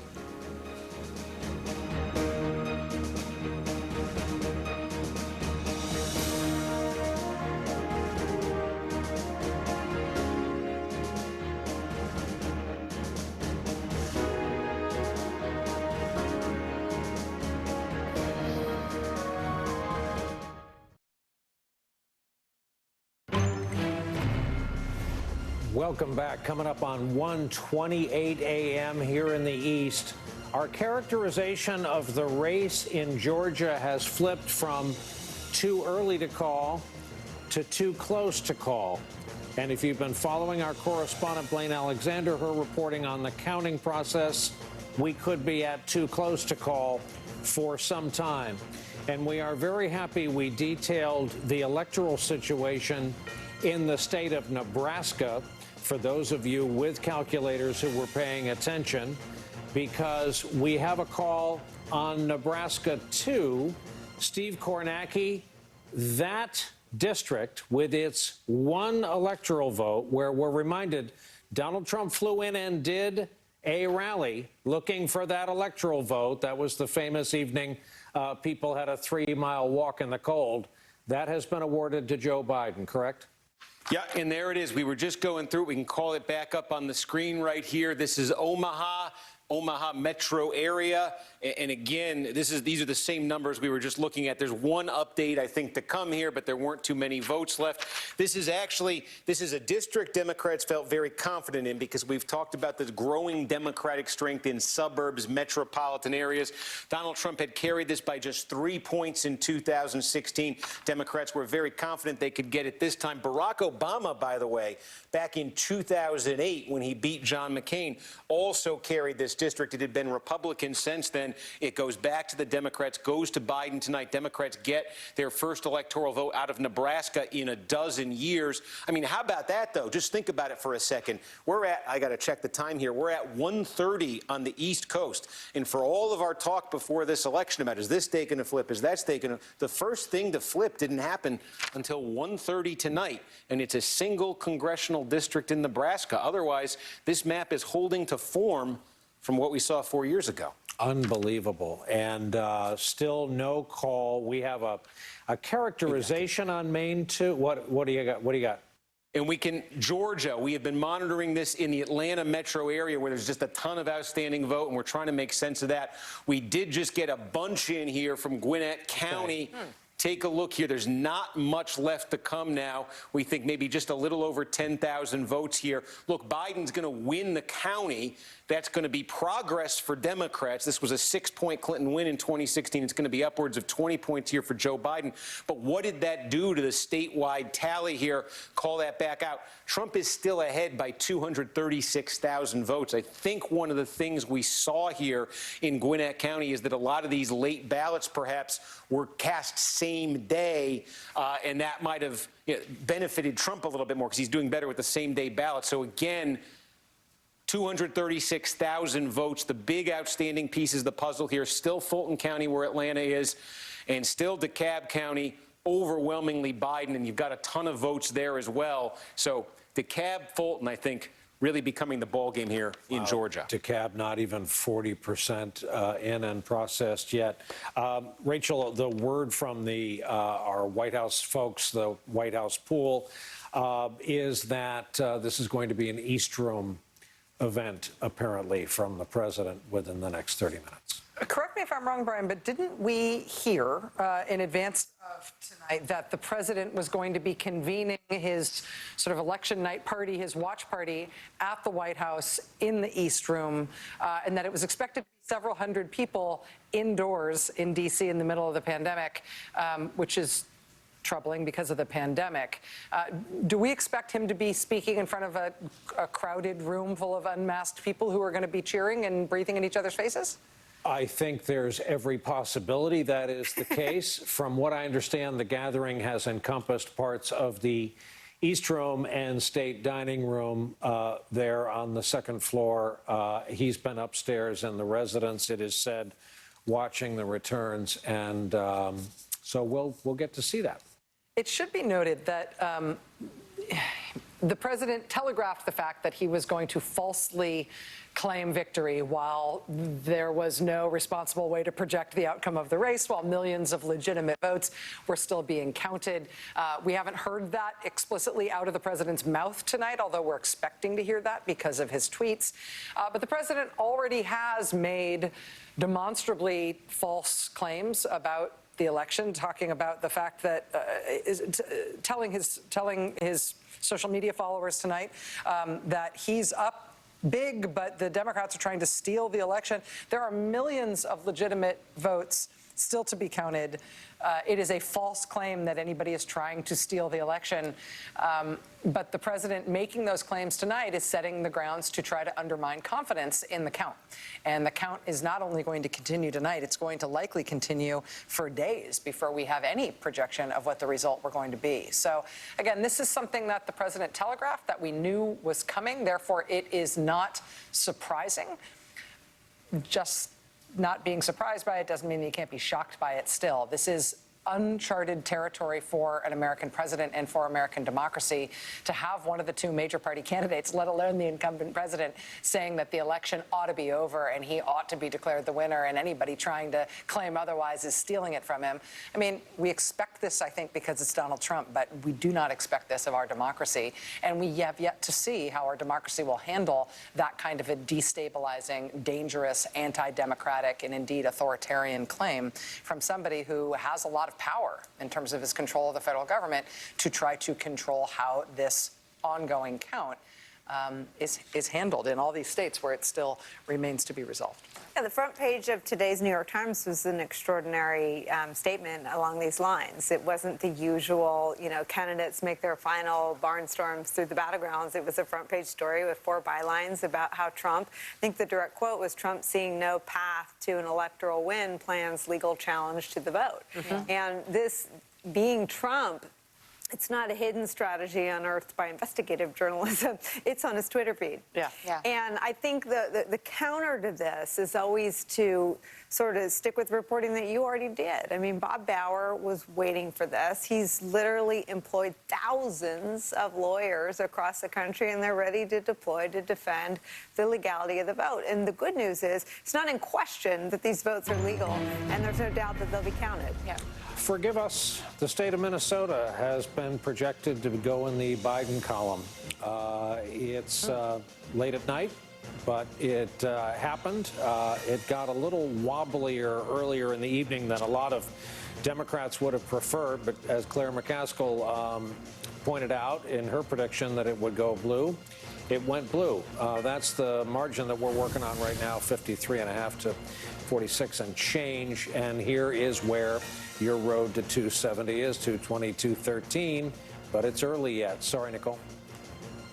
Well, the Minnesota result, I should just note, it's, I think, a sigh of relief for Democrats. They did not think that Minnesota was their biggest vulnerability in those upper Midwest states.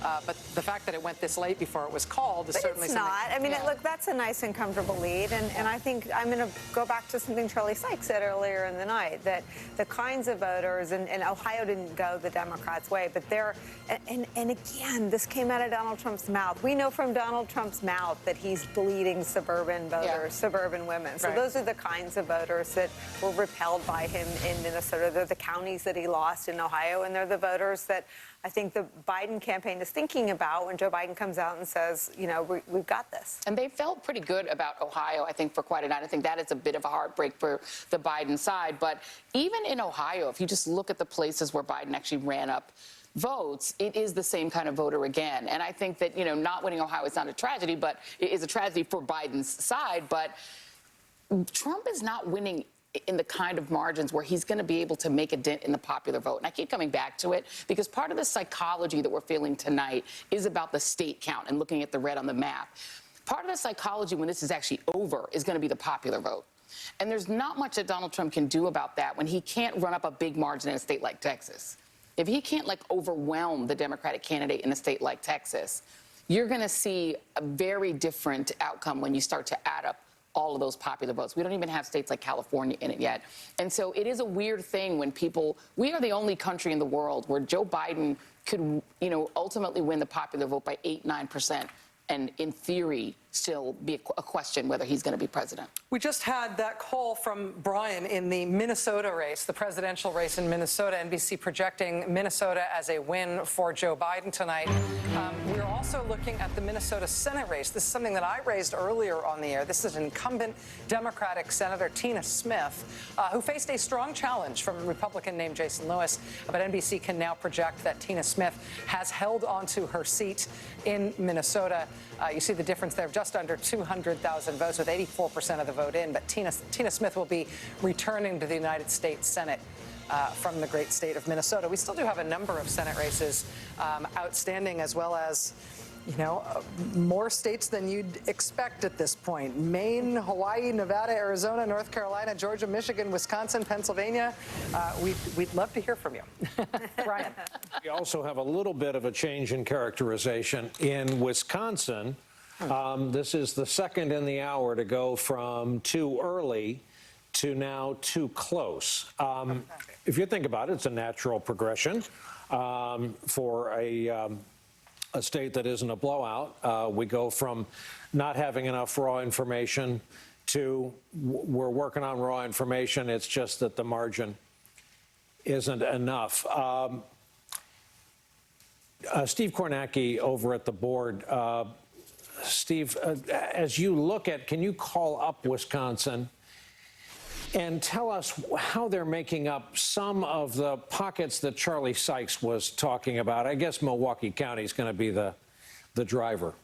It is, and let me show you the story, the story that's emerged as this picture has kind of filled out in Wisconsin tonight. Let me show you it this way. Let's go back to 2012. There's a reason for this. Look at when Barack Obama won this state. Look at all the blue you saw on this map. Barack Obama won Wisconsin. He won it comfortably in 2012. That is why Donald Trump's victory in this state in 2016 was so surprising. It wasn't thought to be that competitive. Look how much of the blue, I want you to watch this. Look how much of the blue from 2012 turned to red in 2016 with Donald Trump. Okay, he turned a bunch of, like 20 counties, I think it was 22 counties in Wisconsin, Trump turned from blue to red. The question coming into tonight, and some of the polling was suggesting that Joe Biden was making significant inroads with rural white voters, with working class white voters in Wisconsin. Was he going to flip back a good number of these counties that Trump had flipped in 2016? Watch again now. We're going to go from 2016 to tonight. See how many counties flipped from red to blue. Not many. We got one right here. Check this out. Biden's leading it by 1.7 points.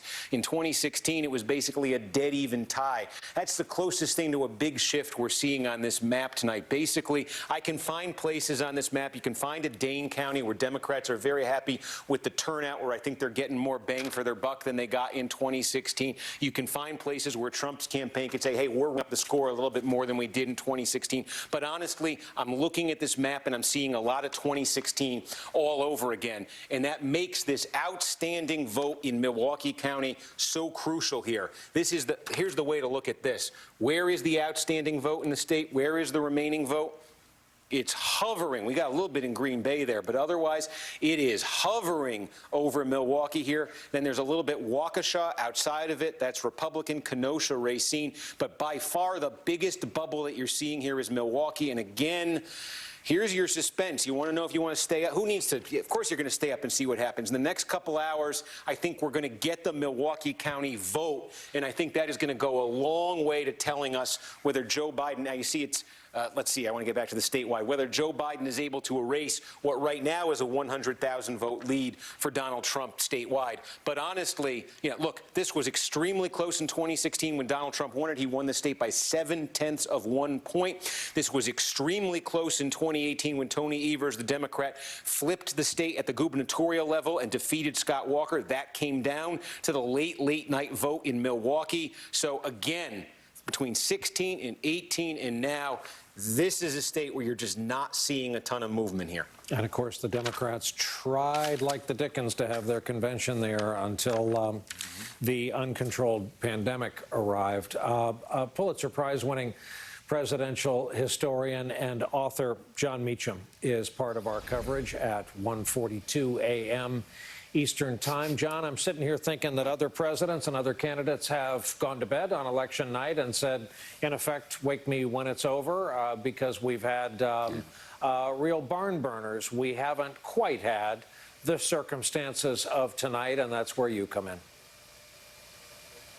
Well, this is not uncommon. Almost half the time in the modern era, from 1960 unto this hour, we have gone. Most of America, as Teddy White might put it, has gone to bed without knowing. 1960, 1968, 1976, 2000, 2004, and 2016. So this is not an anomaly. We're a ferociously divided country. One of the remarkable stories of this era is going to be the extent to which Americans were willing to change their minds. And the numbers right now suggest that some Americans were, but perhaps not as many as one might have thought experience would lead them to do at this point. John, what a unique happenstance that Twitter tonight was the first kind of adult in the room to say, no, Mr. President, that's not right. And in effect saying, if that's what you plan to say, that's a falsehood, as we've been pointing out, and we plan to say if we hear a falsehood.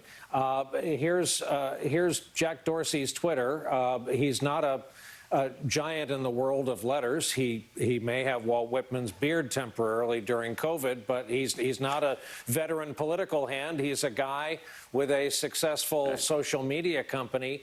But that's what passes for our discourse in 2020. Well, the marketplace of ideas and the marketplace of technology giveth and taketh away, depending on the half hour, right? The key now is, and I think Vice President Biden expressed it well, keep calm, let's count the votes. You know, this is, my view is this is not the episode of a TV show. It would have been lovely to have known everything and shut it down in an ordinary programming hour. But this is too important. It's a big, complicated, disputatious country. But we have a process for this. We have a constitution. We have state laws. The president, of course, predictably tried to roll a grenade in the midst of it on Twitter, and good for Twitter for throwing a flag on that play. And of course, Rachel raised this. The president telegraphs for a reason, and he telegraphed that he thought it should be done and declared on election night. What does that do? That just gives the wisp of maybe what's going on anytime after midnight is pure skullduggery, thievery, as he tried to point out. Right. Right. Count the votes. The votes are legally cast. The volume is not least because we're facing a consuming and ambient pandemic. Let's just take a deep breath here. There's nothing outside the American tradition. There's nothing outside the ordinary conventions of American history that says you have to know the winner by midnight on election night. It's just not there. And for many, many times in our history, this has taken some time. And it's the most vital decision we make together as a country. I remember Andrew Jackson claimed, was the first president really to claim, I am the direct representative of the American people. And this is our collective expression of the national will in terms of who should be ultimately in charge of our affairs. Isn't that worth a couple of days? I'll let that point simmer and percolate and get picked up by our viewers fortunate enough to hear from a Pulitzer Prize winner at 1:46 a.m. John, thank you. And something less than Jacksonian to say about Steve Kornacki, who's concentrating on Nevada, pulled the lever, and at least 3 cherries worth of vote returns have come in suddenly and without warning. Is that the case, Steve? Yeah, here we go. Let's get out here to the Silver State. And we said we're waiting on, well, Clark, we can show you. Again, this is a lot like we just saw in Maricopa County a while ago. We got about 3/4 of the vote. We get a lot of the absentee vote in here. Biden to that lead right now, 54-44. And in Reno, Washoe County, again, a similar situation, a lead here of close to 7 points for Biden. I think it's interesting to note this is probably, if you were trying to say, where does Biden want to be in Clark County, compare it to 2016. He wants to be double digits ahead of Hillary Clinton. So that's where he is right now. And in Washoe County, again, here's one where Clinton won by a point in 2016. Biden, at least right now, let's see if that moves a little bit, but Biden out a little bit more comfortably. These are probably places, when you look now what that did to the statewide vote, with 3/4 of the vote in, that leaves Joe Biden up by 50,000 votes at this point. Would need a pretty significant shift there to get Trump over the top on him there. One other I can show you that I was just looking at a minute ago. Georgia, let me get this off the screen here. Georgia, we just got a major update, and I think you can see it if you're looking at the bunch more vote. Yeah, remember we were looking not long ago at Trump up by over 300,000. It now sits at 118,000. What just happened here in Georgia? A big one just came in. Let me get this off the screen as well. A big one just came in. A lot of outstanding vote in DeKalb. We still have some to come there, but let's take a look here. You now got about 82,000 votes left. I think this was sitting at about 300,000 before. This is just overwhelmingly going for Joe Biden right here. This is why that statewide gap just closed so much. There is still vote being counted here. And again, whether it's the absentee vote or the same-day vote in DeKalb County, Biden is winning it. He appears to be winning it, either one of those, by at least 70, with at least 70%. So I think you can expect in what still comes in DeKalb, it's going to be heavy for Biden. He's going to net tens of thousands of more votes out of DeKalb, which will cut that lead, certainly, I think, under 100,000 for Trump. Then you would be looking at Fulton County, about 100, this is Atlanta, about 150,000 outstanding votes there. Again, overwhelmingly Democratic, and an opportunity there for Democrats between Fulton and DeKalb to significantly erode that 118,000 vote margin. And then, by the way, we are so focused here on the Atlanta metro area. There are a couple other outstanding pockets of votes in the state. Remember, the bigger the circle, the more outstanding votes there are. They're Democratic areas, Macon, Augusta, down here in Albany, Dougherty County. There are a bunch of opportunities here for Democrats, or a couple of opportunities, I should say, for Democrats to add more votes outside of the Atlanta metro area. So it's really interesting when you look at this. You know, we were thinking early in the night, hey, Democrats might have to wait to get their core area in. They're going to need to really drive up the score here. I mean, this is the kind of thing I can remember late at night in 2018 in the midterm election. This is the map that was starting to come into focus late at night with Stacey Abrams in that governor's race. And you were saying she has made significant progress from where Hillary Clinton was in 2016. Can she get over the top? There are a lot of votes here, and I think it's a very fair question to ask right now. Are there enough votes here to erase all of that 118,000 vote advantage for Donald Trump and to give this to Joe Biden? It's a fair question to ask right now. I'll put it that way. Well, Steve, this may be a little bit beside the point in the Atlanta area, as you're pointing out that is where the bulk of the outstanding votes are still to come in Georgia. And I know that votes just geographically there are likely to be very Democratic skewing, very pro-Biden votes. But is it worth considering or looking at whether the outstanding votes are election day votes that have yet to be tallied, or early votes? Do we know what that split is for the Atlanta area? We now, it depends by county here. I mean, this is, DeKalb and Fulton are going to be the two strongest here that are left for Democrats. We think we have a rough sense of it, and here's what I mean. The early vote here in DeKalb, this is roughly what we think is happening there. Yeah. Biden 85, Trump 14. Now, again, overall, Biden's leading 83%. What that means is the same day is more favorable to Trump, less favorable to Biden. But we think what that really means is that Biden's getting about 70% of it. Okay. So if he's getting 70% of that pool of votes, and there's about 82,000 left there, you can see there's the potential there to significantly gain votes. And again, it's a similar dynamic that's playing out in Fulton County right now. Steve Kornacki, thank you very much. We are going to take a quick break, and when we come back, obviously we're still watching vote totals come in states like Nevada, in states like Georgia. The night is young. What are you, yawning? Stop it. We'll be right back.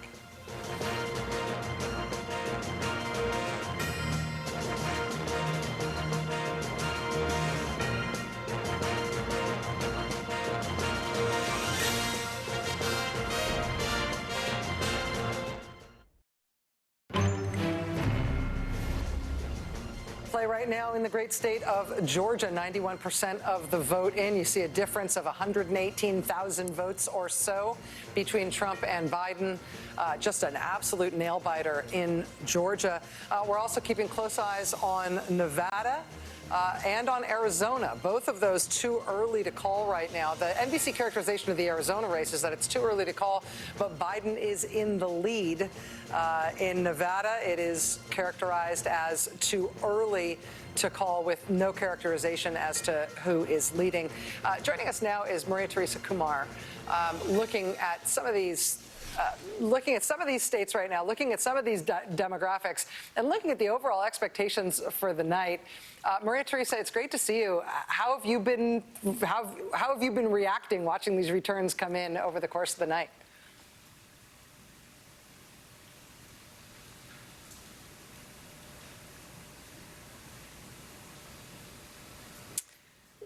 Maria Teresa, we can see you speaking, but we cannot hear you. So we have technical gremlins there that we will try to get worked out. All right, we're going to try it one more time. Maria Teresa, are you there? This time we could see you, but we couldn't hear you before. Can we hear you now? Do you think, Rachel, that after 6 months of Zoom, I could have figured out the mute button? But anyway. Well done. We are all human. Actually, none of us are human anymore. We all live in tiny little digital boxes, but we are happy you're here. But thanks for having me. But so we, when we came into the night and we knew that we were going to be two clear scenarios. Either one scenario was a massive blue wave for Joe Biden, or the other one is where he could squeak by.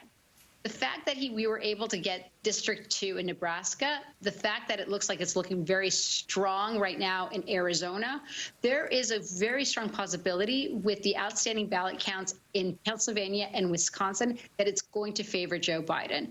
2.4 million of the ballots that were mailed in early in Pennsylvania were 2-1 in his favor. And I think that's why we're seeing right now, Rachel, the president trying to project that this election is stolen, because he doesn't want every vote to be counted. And we need to be able to look collectively over that hill, understand how he projects everything, and recognize that we need to ensure that every single vote is counted. On the Latino front, what is very exciting for us is that we have seen a surge in young Latino voters in states like Texas, in Georgia, in Pennsylvania, Arizona, and Wisconsin. And that is because, with the exception of Wisconsin, all these other states have had anti-immigrant show-me-your-paper laws during a time when you see a massive influx of young Latinos aging in. In Florida, that's not the case. Instead, in Florida, what you've seen is the Trump campaign doing an excellent job of continuing to communicate with this audience, but really providing them with real disinformation that if you are from Colombia, if you are from Argentina, if you're from Chile, if you're from Cuba or Venezuela, socialism is something that you fled and is very real. And the Biden campaign was not able to basically make their case of why they weren't that socialist piece. But they're people always say that the Latino vote is not monolithic. That's absolutely true. But it is in the states where there's the show me your paper laws, where the Latino community is coalescing to fight this racism of the Republican Party. And Maria Teresa, in terms of the way that these two campaigns have operated, I should mention that we've got a 2-minute warning now in terms of expectations of remarks from the president. So we'll have to get to that very shortly. But the Biden campaign seemed to recognize fairly early on that they weren't doing enough, not only to outreach to Latino voters, but to be in the game in terms of Spanish language media, particularly in Florida. Is that something that you feel like Democrats still have sort of leagues to go in terms of what they need to learn? They have to recognize that the Latino community, the way we consume information is so balkanized that the game is online and on Facebook in trying to find vetted sources of information like MSNBC. That is their biggest challenge right now, and that's what they need to figure out how to communicate their conversations to. Maria Teresa Kumar, Voto Latino, thank you so much. It's great to have you here. And what is still an unfolding night of results. You see the Bank of American flags there and a big group of tightly packed together people indoors at the White House, apparently ready for the president to make remarks. We expect these within the next couple of minutes. The president has telegraphed in advance of his Twitter account tonight that he would falsely declare victory. He has falsely claimed on Twitter tonight that the election is being stolen from him. These claims are obviously false enough that Twitter has actually flagged them as being potentially misleading about an ongoing electoral contest. So we'll see what he says tonight, but I would say that I'm not sure expectations are high in terms of whether or not the president's going to follow Joe Biden's lead here on needing to be patient. No, and we should be done with any exercise of expecting Donald Trump to call for calm or to be an adult in the room. I think that he, as he always does, telegraphed his remarks on his Twitter feed. I think what's remarkable is the degree to which he continues to flout the CDC guidelines, with the second member of his scientific team coming out and rebuking him this week, Deborah Birx. Yeah. You've got, you know, two of the doctors who also work in that building, Tony Fauci and Deborah Birx, warning against exactly what is unfolding before our very eyes there in the East Room. You know, it'll be interesting to see if he says anything that, in a sense, sort of undercuts him, because he's trying to go back to court.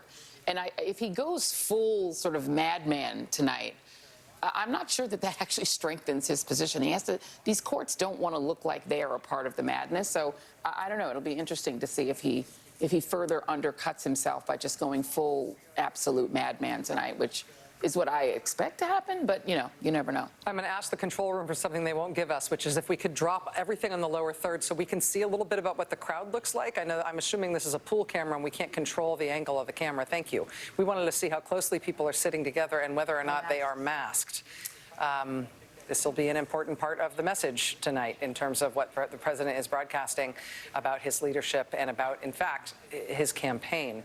Again, we will put those numbers back up because it's an important part of the way that we way we communicate information on nights like this. But let me just say, I don't think that I think he thinks he's winning. And I think he thought before the polls started closing that he was strongly positioned. They saw this race tightening in the final days. And I think he is going out because he thinks he's still in this. And I think if you look at all that's still uncalled, that is not, you know, I don't think he's reached the defiant stage of any of this yet. I think he feels good about where he is. I think it exceeds their expectations. Yeah, certainly. Like everyone's weekend. Yeah. But at this moment, Nevada, Arizona, North Carolina, Maine, Hawaii, Georgia, Michigan, Wisconsin, Pennsylvania, they all remain to be called. So any effort by the president to convey some sort of finality about the result, let alone a triumph here, should be viewed as tactics and not truth, and is, in fact, as a dangerous usurping or effort to usurp and undermine the democratic process while it is still quite actively underway. Again, he could surprise us and be quite responsible here, but I think we've seen highly doubtful. Yeah, highly doubtful. Make no mistake, this is a political campaign event within the confines of the White House, and also, as you've probably caught on to by now, there are big screen televisions carrying not just television, but Fox News on either side of the collection of every available flag in Washington, D.C. So the crowd, when we saw them waving and all that, they realized that Fox News had taken the live picture of the room. But teleprompter set up and the like, we should probably just one more time warn people going into this, because the president has telegraphed his intentions on Twitter. Millions of votes have yet to be counted in case the president falsely claims victory here. In our country, presidents don't declare the victors. The voters get to decide that. This may be an even longer and more drawn out and fraught process than we've already been through, but that's our sometimes messy democracy. And we'll have to see what he intends to say here at 2:05 a.m. Eastern Time. I think it should also be noted, too, that the president has not just telegraphed the potential premature and false declaration of victory, but this idea that counting the ballots after tonight is somehow wrong or improper or an effort to steal the election. In states all over the country, including deep red states, it is a longstanding and totally normal process, not only to continue to count ballots after Election Day, but to continue to receive ballots that were postmarked ahead of Election Day that may arrive in the mail some number of days thereafter.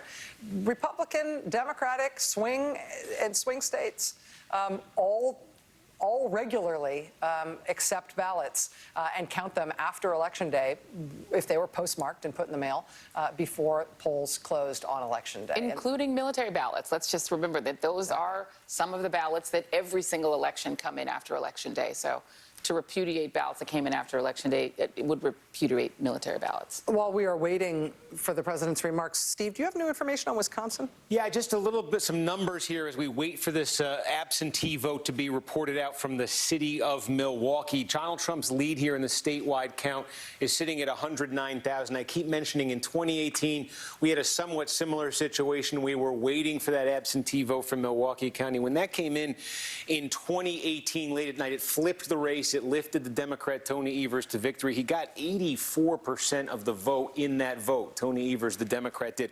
We've been told there are about 170,000 absentee ballots that are going to be released, the totals from which are going to be released in the next couple of hours from Milwaukee. If it broke anything like that, I did the math, 84% of that would basically erase the 109,000 and essentially put this race in a tie. So that's the potential with Trump leading by 109,000 and that many absentee votes sitting in that Democratic of a city. That's the potential there. It's not the only place where you've got absentee votes that are going to be tallied up here. There are some Republican, some Democratic as well. That is by far the biggest single source of them, though. And that's the potential it has in terms of what the effect it could have statewide here. Trump leading, that's 4 points, 110,000 votes. But if Democrats get a monster number there, they could really erode that dramatically. Steve, I have seen some reports, and forgive me if you've already characterized it this way, but I've seen some reports that those ballots from Milwaukee will likely be reported all in one bolus, all in one group. It's not like we'll get them trickling in over the course of whenever they start to whenever they're finished. We'll get them all in one fell swoop. That's exactly right. You know, they route them. The city puts all the absentee in one location, and they work on the absentee there, and then they're going to report them out, and they say they're going to have that, it sounds like, in the next couple hours. Okay, and to underscore what you just said there, if Biden wins those ballots from that location in the same proportion that Tony Evers did when he won the governor's race, that would essentially make the state a tie. That would presumably mean that if Biden comes in lower than Evers' proportion, then Trump will maintain his lead.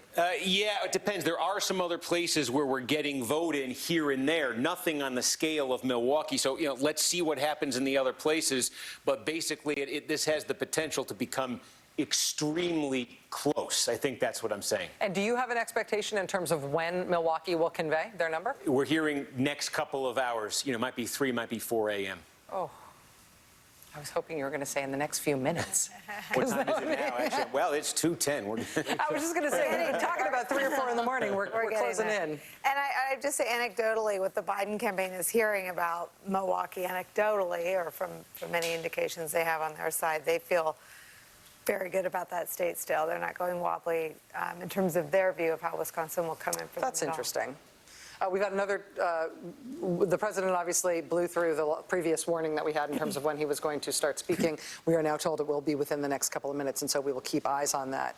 But again, we are waiting on millions of ballots remain to be tallied. Maine, Hawaii, Georgia, Michigan, Wisconsin, Pennsylvania, Nevada, Arizona, North Carolina, none of those states are called, at least now, by NBC News. Most of them have no characterization in terms of who might be leading in any of those states. And so there's a lot still to come in tonight, and a lot of interesting reporting to be done on the ground in terms of when votes will come in from which of those states. I will stop joking around that the night is young, because we know it's not.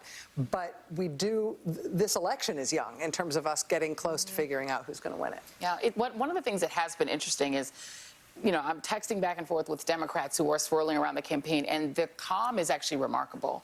Democrats on the campaign and around the campaign are remarkably calm about these states. I think that the people who are watching in the audience are not calm, but they are not panicked. Even with Florida, the people around the campaign were pretty sanguine about it. They weren't panicky, and because they weren't expecting to, as you said, it wasn't something that they already thought they had in the bag. But they are remarkably calm. I literally just got a text back about Wisconsin, and there is no panic. They're calm. Well, they're not guaranteeing it. Well, what's happening now was the plan. I mean, this is what they were prepared for. This is why Bob Bauer was out in a very public way, not just last night, but for the last couple of weeks, talking about all these legal challenges being baseless. And people should make no mistake. Donald Trump is about to come out and it was reported that he wanted to settle with Mueller. I mean, there isn't a two-sided legal argument here. There's the law, which is that legally counted votes should be counted, and then there's whatever Trump's about to do. Yeah. Well, it should. I mean, right now, the other thing we sort of keep on the horizon, we keep our eyes on in nights like this, is the popular vote. Biden's lead in the popular vote right now is roughly around 1.4 million in terms of the popular vote lead. Obviously, that's not how we picked the president. The popular vote is not how we did it. Otherwise, we would have had a lot more Democratic presidents in recent decades. But for that to be outstanding while so many potentially determinative states are also outstanding just shows that we are still absolutely in the middle of this. Yeah. And I think it gives... There's nothing you can really do to comfort people who are watching this happen, because I do think that for a lot of Americans and looking at the polls, the idea that there isn't a definitive repudiation, as I've said it before, of Donald Trump, and that he's got to be going in, you know, he cannot possibly feel chastened looking at the result, because obviously there is a substantial, you know, percentage of the American public that does not look upon the 230,000 dead and the economic collapse, et cetera, as a reason not to let him keep the job. And so I think without that repudiation, one might expect that he'll be even more fired up right now to try to claim that he's got a mandate, at least based on what he's seen so far. But I think the caution that we have to keep giving people is that this is not the end of the race, that this is, you know, we're in the third quarter here, and the fourth quarter might be tomorrow night. And that is not abnormal. It's nothing to panic about. It's not satisfying emotionally, but that is just the way elections work. And that there really isn't a definitive end here. So Trump should not feel that he is vindicated by what's happened, because it hasn't all happened yet. So we still just need to keep calm and let it all happen. Rachel, Adam Kinzinger, the Illinois Republican congressman, military veteran, current member of the National Guard, has tweeted tonight to and at the president, presumably, stop, full stop. The votes will be counted and you will either win or lose, and America will accept that. Patience is a virtue. Interesting. He was handily reelected tonight to his seat, Illinois 16th.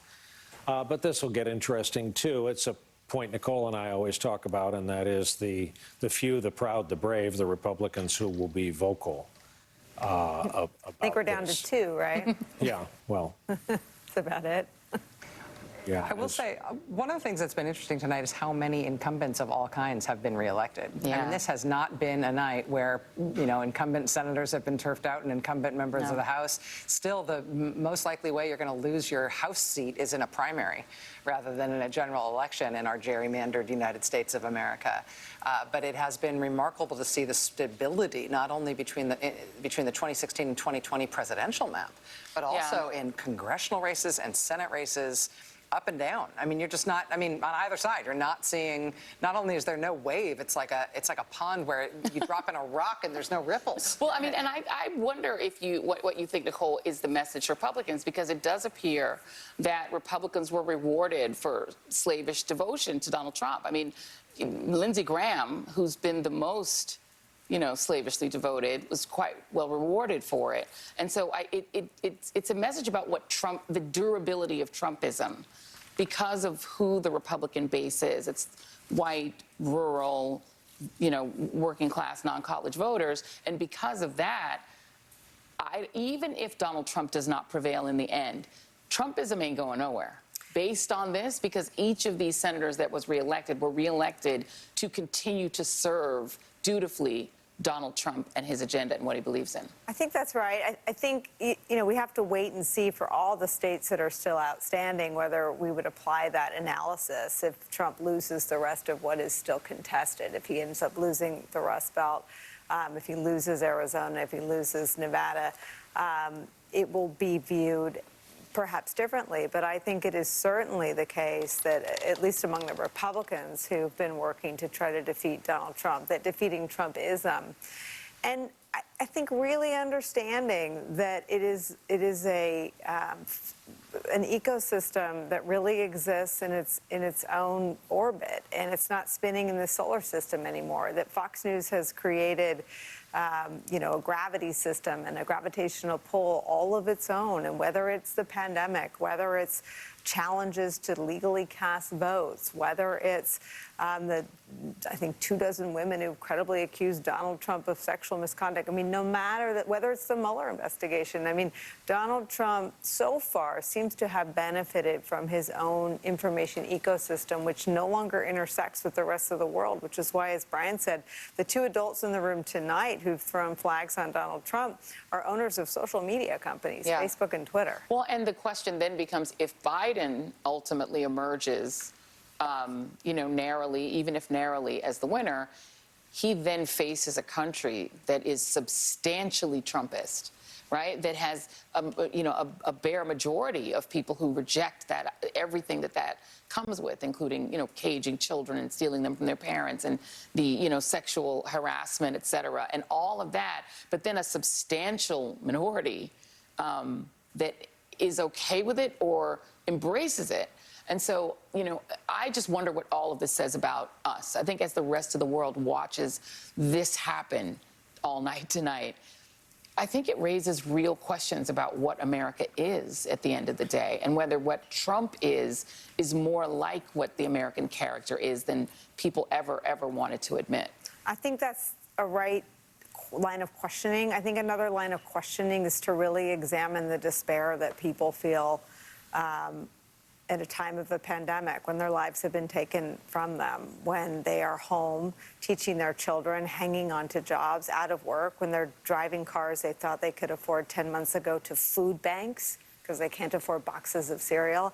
I think that there is a despair that makes the insane things that come out of Trump's mouth sound better than the despair they're living with. And I think one conversation is the one you're talking about. We may not be the country we think we are. Another may be we may be underreporting and misunderstanding the despair people feel in isolation with economic insecurity and fear about their health and their family's health. That said, this also may be the early part of the election returns in which Donald Trump has made a one-term president after having been impeached in his first term. I mean, that may be happening. We don't turf presidents out after their first term very often in this country. We did it to George H.W. Bush. We did it to Jimmy Carter. Harder to, there haven't been a lot of these, and he may well be about to lose his place as president. Now, he'll undoubtedly do so narrowly if he does.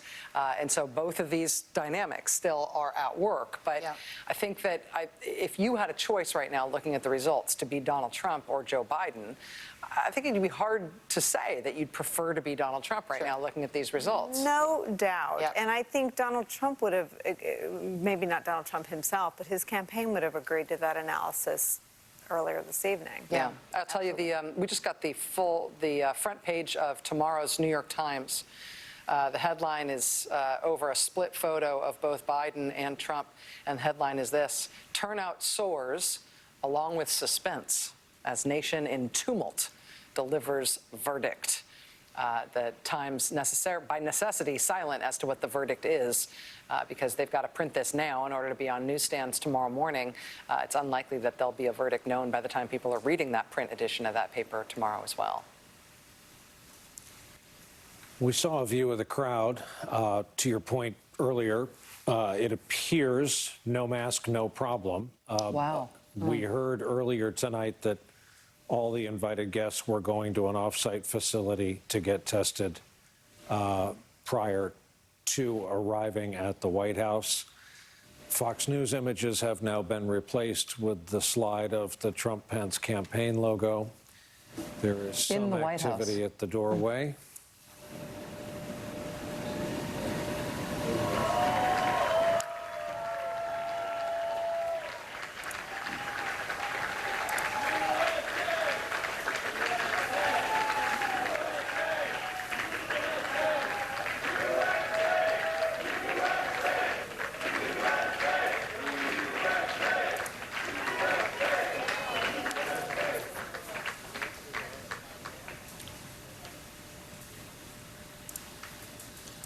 Ladies and gentlemen, the President of the United States, Donald J.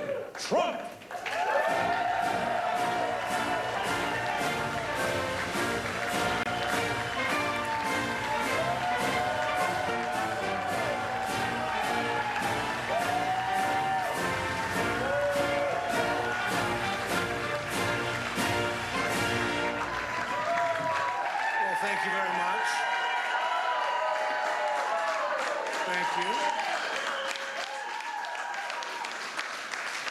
Thank you very much. Please sit. Thank you.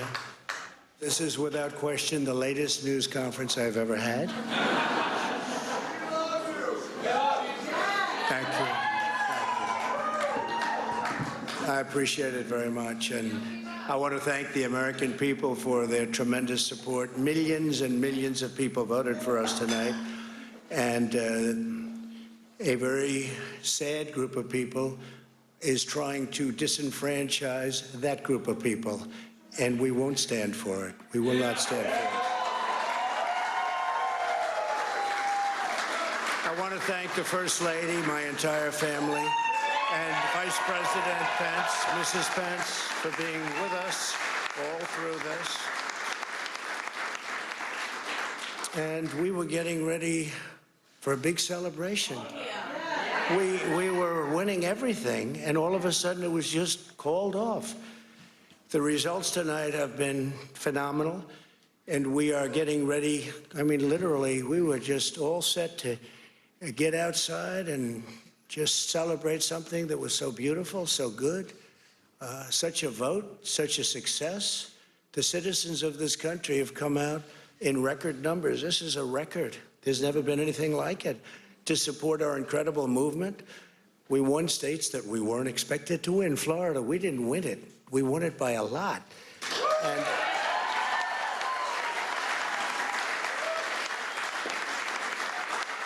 we won the great state of Ohio. We won Texas. We won Texas.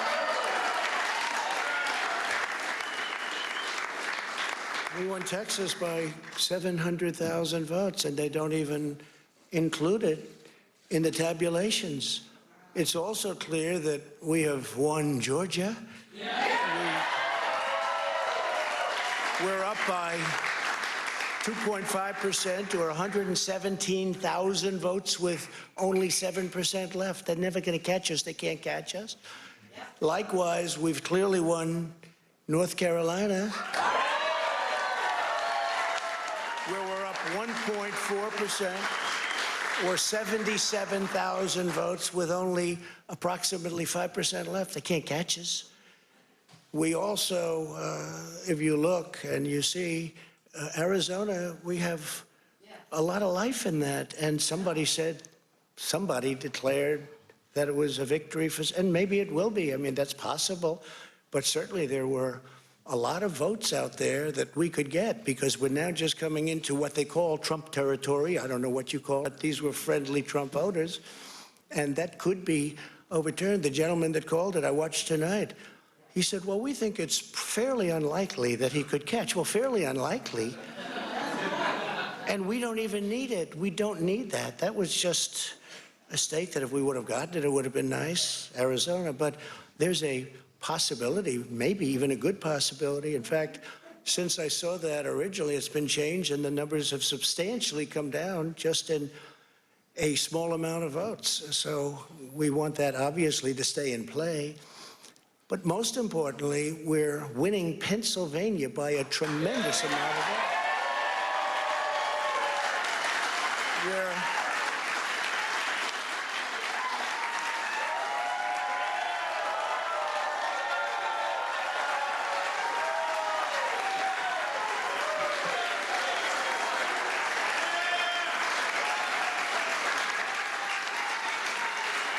We're up 600. Think of this. Think of this. Think of this. We're up 690,000 votes in Pennsylvania. 690,000. These aren't even close. It's not like, oh, it's close. With 64% of the vote in, it's going to be almost impossible to catch. And we're coming into good Pennsylvania areas where they happen to like your president. I mean, it's like very good. So we'll probably expand that. We're winning Michigan, but I'll tell you, I looked at the numbers. I said, whoa. I said, wow, that's a lot. By almost 300,000 votes, and 65% of the vote is in. And we're winning Wisconsin, so we're winning. We don't need all of them. We need, because when you add Texas in, which wasn't added, I spoke with the really wonderful governor of Texas just a little while ago, and Greg Abbott, he said, congratulations. He called me to congratulate me on winning Texas. I mean, we won Texas. I don't think they finished quite the tabulation, but there's no way. And it was almost complete, but he congratulated me. Then he said, by the way, what's going on? I've never seen anything like this. Can I tell you what? Nobody has. So we won by 107,000 votes with 81% of the vote. That's Michigan. So when you take those 3 states in particular, and you take all of the others, I mean, we have so many, we had such a big night. You just take a look at all of these states that we've won tonight, and then you take a look at the kind of margins that we've won them by. And all of a sudden, it's not like we're up 12 votes and we have 60% left. We won states, and all of a sudden, I said, what happened to the election? It's off. And we have all these announcers saying, what happened? And then they said, oh, because you know what happened? They knew they couldn't win. So they said, let's go to court. And did I predict this, Newt? Did I say this? I've been saying this from the day I heard they were going to send out tens of millions of ballots. I said exactly, because either they were going to win, or if they didn't win, they'll take us to court. So Florida was a tremendous victory, 377,000. Texas, as we said. Ohio, think of this. Ohio, a tremendous state, a big state. I love Ohio. We won by 8.1%, 461,000. Think of it.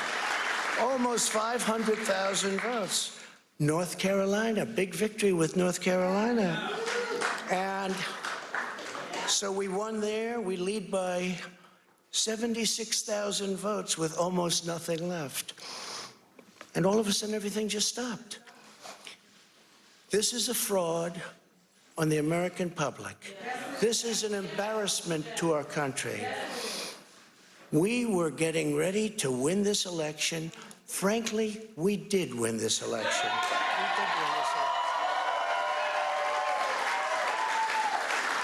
So our goal now is to ensure the integrity for the good of this nation. This is a very big moment. This is a major fraud in our nation. We want the law to be used in a proper manner. So we'll be going to the U.S. Supreme Court. We want all voting to stop. We don't want them to find any ballots at 4 o'clock in the morning and add them to the list, okay? It's a very sad moment. To me, this is a very sad moment, and we will win this, and as far as I'm concerned, we already have won it. So I just want to thank you. We are reluctant to step in, but duty-bound to point out when he says we did win this election, we've already won, that is not based in the facts at all. Again, there are millions of votes yet to be counted. Our presidents don't select our victors. Steve Kornacki's at the board. Steve, we heard a lot there. We always allow a lot on election night, hyperbole, but when it veers into falsehood, we have not called the states he claimed for victories. We've not called Georgia, North Carolina, Pennsylvania, Michigan, Wisconsin. I wonder if you could fill in some of the blanks on the truth. Yeah, well, let's take a look here at Pennsylvania. And again, you're seeing the tally of the votes so far that have been tabulated in Pennsylvania is 56 to 43%. I think the first and most important thing to say about these numbers, though, is that there are counties. There are a number of counties in Pennsylvania that announced before tonight that they were not even going to open the mail-in ballots that they received until tomorrow.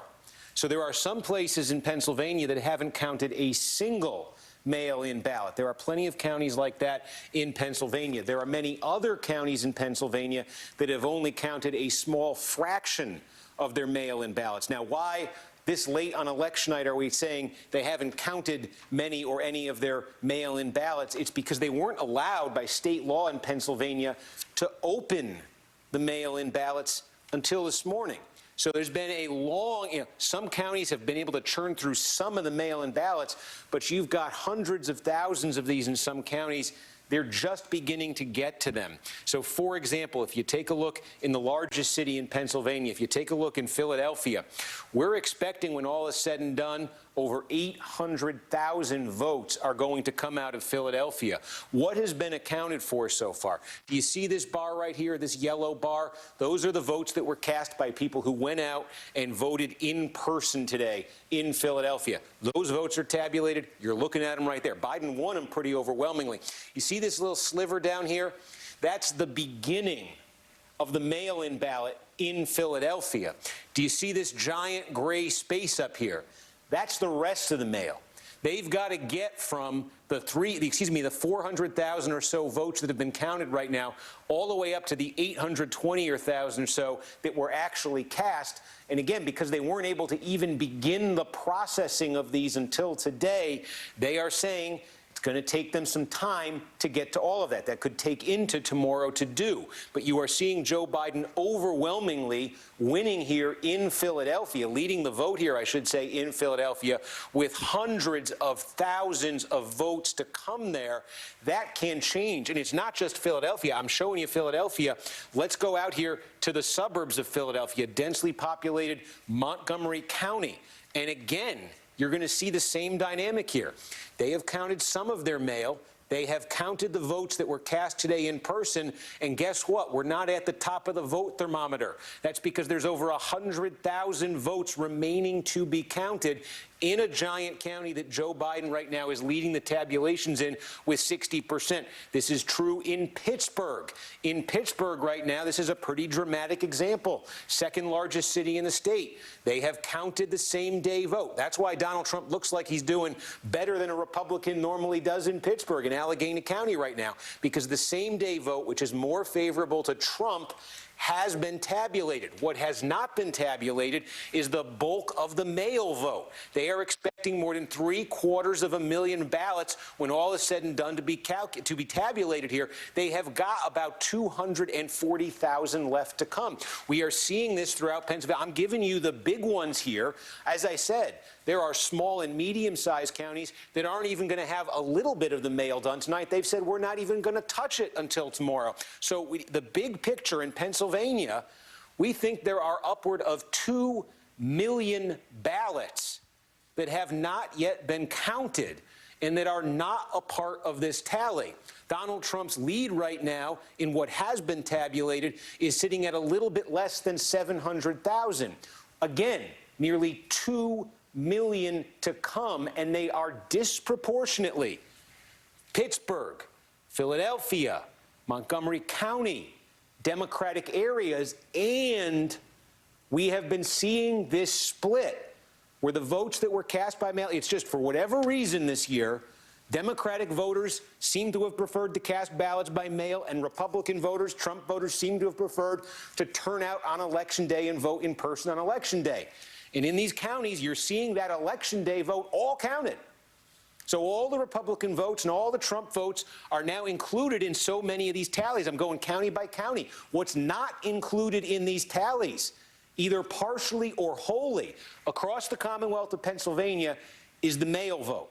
I'll tell you, we've got completed counties. We have a scattering of completed counties. I've shown you them tonight. It looks like a competitive race to me right now. It doesn't look like a race anybody could call. It looks like a competitive race in which one of the candidates is so afraid of the ultimate tallying of the votes that he has pulled this hee-haw laugh track move tonight by saying, we did win this election. He literally said, we want all the voting to stop. Yes. We've already won it. I mean. But that's not his position. Here's how you know we still can't swear, even though it's 2:35 in the morning, BS. He wants them to keep going in Arizona. That's correct. And his campaign demanded that they keep it open later because they wanted to keep going. Exactly. But this is straight up autocratic malarkey. And I think that what we have to sort of keep in mind is that he's not the boss of the counting. That's correct. The bosses of the counting are the precincts or the counties and are the states that will said on your show and other places that the counting will continue. Exactly. And people, you cannot say it enough that Donald Trump's words tonight have absolutely no legal meaning. They are entertainment for the people who are in that room without masks on who want to be entertained by him. They're entertainment for, his friends on Fox, the people who love him. They have no legal meaning. Donald Trump has no decision-making authority over the end of the election. The election ends when all the votes are counted. The votes are being counted. If it takes 5 days, 10 days, it doesn't matter. The election ain't over until the votes are all counted. It was meaningless. Though, that the election was over earlier in the evening, and then all of a sudden, and then it was canceled. Arizona. It was. I mean, he kept saying over. We were getting ready for a big celebration. Yeah. It was all over. We were winning, and then they counted more and then votes. what happened? Then we went down. And they then just what kept happened is they counted more ballots, which was terrible. And so now we must stop the counting of the ballots because we've decided that that is a fraud. I mean, I'm glad that he told us in advance that he was going to do this, so that we would be less bowled over and more willing to laugh at it. But it is still just absolutely remarkable, A, to see a campaign event inside the White House, but B, to see the president literally try to do this, saying, we want all voting to stop. We've already won it. With even, as Steve's just saying, even in Pennsylvania alone, millions of ballots left to be counted. And some ballots, by the way, of people who voted for him. So, I mean, and the reality is this is the pure autocratic move that this is the reason it is so shocking that so many people think that this man is qualified to be president of the United States. Not only is he completely incompetent, but he's a wannabe autocrat. There was a Republican, one of your fellow Never Trumpers was calling him Viktor Orban. This is Viktor Orban-esque behavior. This wild ranting, reliving his favorite moments from tonight. Remember when I was ahead by like 2 points? That was the best. And I'm just going to relive that over and over. He sounds ridiculous. I'm just embarrassed that everyone can see it, that around the world people can see it and see that this is what we are. This is what is leading the United States. It's absolutely embarrassing. There is a deadly serious side to this, though, and I think some of the open questions are how far does the country's Attorney General, Bill Barr, go as his lawyer? I mean, there are still levers of the government that someone who's, autocratic curious can pull in service of his political campaign, and we know Donald Trump won't hesitate to pull them. Up to this moment, Bill Barr hasn't hesitated to be pulled by him. So we'll see. Well, and the Supreme Court. And he mentioned the Supreme Court and was very specific about that. And he did telegraph as if he can just take the election, call it over, announce that there won't be any more voting, and that the Supreme Court will take over. That's not how it works. It's not exactly clear that we can trust Amy Coney Barrett and Kavanaugh and these others not to be just like Bill Barr. And so I think what scares people is that if he decides to do something that it legally makes no sense, and you're right, but Mr. Bauer is ready for him. But if somehow they manage to stumble into the Supreme Court, do any of you guys trust Uncle Clarence and Amy Coney Barrett and those guys to actually follow the letter of the law? No. I mean, it is a completely politicized Supreme Court that you can't just trust that they're going to do the right thing. Now, so far, the courts have actually been pretty good. So we'll see. Brian. I would only say that there's something obvious to the three of you. I'm sure if he doesn't prevail, tonight lays the predicate for the election was stolen, a very powerful and potent talking point that they can return to a grievance over the course of 4 years, again, if he does not prevail. Joy raises an excellent point about the Supreme Court, but we have a great, excellent in-house counsel standing by, our chief legal correspondent, Ari Melber, host of The Beat, 6 p.m. Eastern on this network. Ari, a couple of questions. Number one, I know you lawyers love the term standing.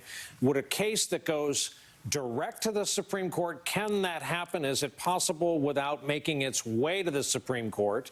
And two, Justice Barrett, the president, there's a public record of his comments saying, of course I want her seated on the court in case this election goes to the court. Is that not old-timey grounds for recusal in your line of work? A lot of people think that calls into question her impartiality. I think what we just heard from the president, Brian, is completely horrific for democracy. You can mark it down 2:30 a.m. Eastern Time, election night, where the president of the United States declared in the middle of an election, we want all voting to stop. I could just tell you constitutionally that's not how it works. It's wrong. Legally, and this is very important for the days ahead, legally, what the president just told the nation is worthless. As a legal matter, those remarks could have been written in invisible ink. The election and the counting and the processing of ballots is not controlled legally by the president, as Joy and others mentioned. But this could get very hot very quickly, and I'll tell you exactly why. You mentioned, how do you get something to the Supreme Court? Well, if a state or several states has a margin that relates to certain types of ballots, for example, the counting of mail ballots, those kind of cases can go up through the appeals courts and up to the Supreme Court. Indeed, as recently as last Wednesday, with regard to mail ballots in Pennsylvania, a court majority said they think that potentially ballots that are counted after today might be tossed under the Constitution. That would be a change. That would be a new ruling. But we have already seen that foreshadowed. I think the big problem here, and the reason why the president addressing the nation here at this late hour and saying that he wants the vote stop, declaring himself the winner. I mean, this is serious business. He said, we did win the election, end quote. He said that falsely is a big problem as this all plays out. Now, if there is ultimately a margin when the votes are counted this week that is, for example, formed by several states, it would be much harder to find a way to get standing and get before the Supreme Court. But if it is two or one state, if it relates to the mail ballots, Brian, there are ways to get back before the court. And so I think everyone has to be very clear. While we keep an open mind, rule of law, I'll report out whatever the courts decide, an open mind about all of these states that are going to tell us the votes. Several states like Pennsylvania and North Carolina, they count votes for days. The votes were cast by today, but they count them for days. We'll keep an open mind about all of that. But we cannot keep an open mind or sound neutral about the falsehoods that just came out of the White House. To be honest with you, it pains me a little bit to say it. But the president was lying about the election results and speaking to address the democracy by telling the democracy he doesn't believe in democracy, stop the voting. It's a serious development tonight. David Plouffe is joining our conversation. Ari Melber, thank you for that. David, your reaction to those words without precedent, certainly, given everything that's been uttered in the East Room over the history of our republic and that structure. Yeah, it's one of the darkest hours the White House has ever seen, one of the darkest hours in American history. Ultimately, I don't think Trump's going to be successful. If Joe Biden gets to 270 electoral votes, all these votes were legally cast. They're not being counted in states like Michigan, Wisconsin, or Pennsylvania ahead of the election by state law. But it is a dangerous and dark moment.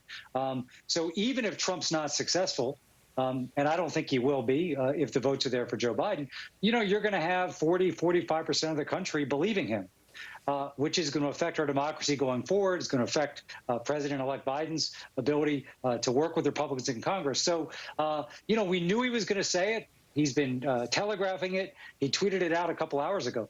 But to see the president of the United States in the White House basically saying, I don't care what votes have been counted or not.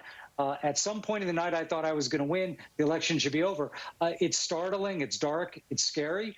Now, I still think at the end of the day, if Joe Biden, wins Arizona, wins Wisconsin, wins Michigan, he's already won the Nebraska 2nd Congressional District, he'll get to 270 and he'll be the president. But, you know, these are going to be dark and scary days over the next, few days, if not few weeks. Credit where credit is due. It was Jonathan Swan at Axios who first reported, 48 hours ago, subsequently denied by the president, that the plan was for the president to prematurely go out, claim victory, real or imagined, before such a thing was legally awarded. David, talk about the Democrats' ability and means for going about this as a counterbalance. Well, listen, because Trump has telegraphed this, and you can never rule anything out with him. You know, the Biden campaign, the Democratic lawyers community, led by, Bob Bauer and Mark Elias, have been ready for this. So I think they'll be ready on the legal grounds. Again, when you look at what Trump is claiming, one, he wants the voting to continue in Arizona. He wants the voting to continue in Nevada. He wants to stop it in the states where he's ahead.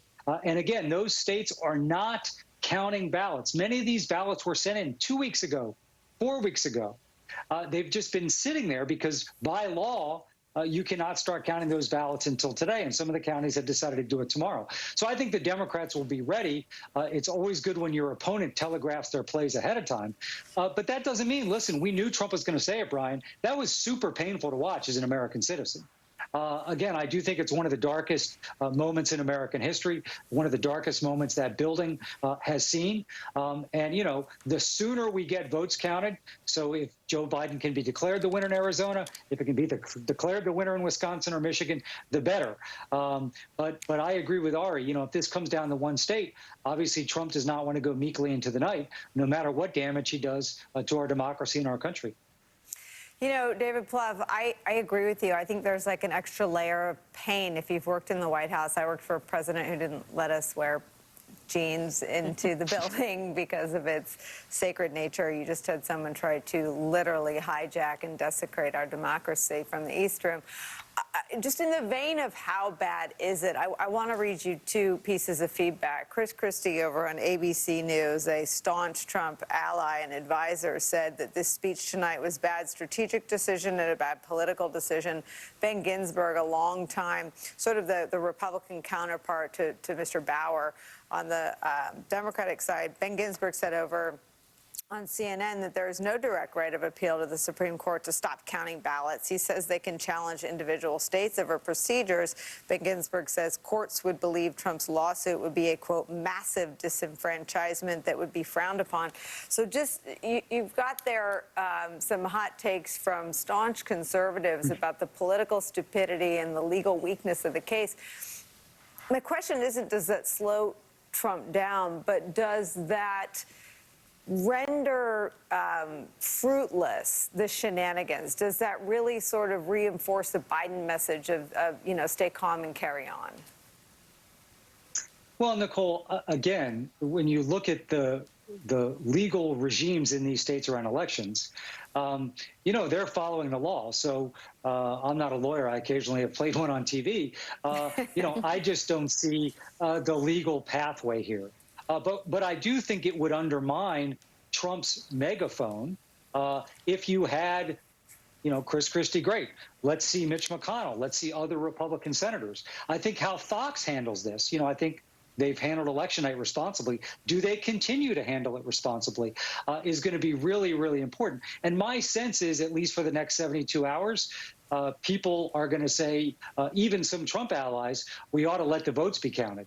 But so maybe he's more of a paper tiger. It doesn't mean that it's any less alarming to see a sitting American president basically saying, I'm going to stay in the White House. I don't really care what the voters had to say. I'm going to stay here. And we've never seen anything like this in the history of our republic.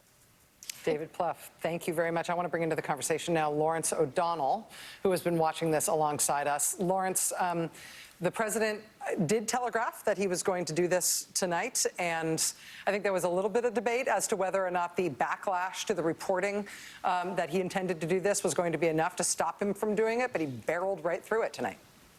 Well, I think what you can gather from a couple of things, from Chris Christie's comments saying that it was an ill-advised thing to do, not a smart speech to do, and the fact that there were teleprompters there that the president did not use. Something was written and placed in those teleprompters that is different from what the president decided to say after the very long delay before the president went out there and started to speak. When he started to speak, we had every reason to question exactly what his drug regime is, especially at 2 o'clock in the morning in the post-coronavirus state that he is in at the moment, because the incoherence was at a new level for Donald Trump. He said, for example, we have won Texas and they don't even include it in the tabulations.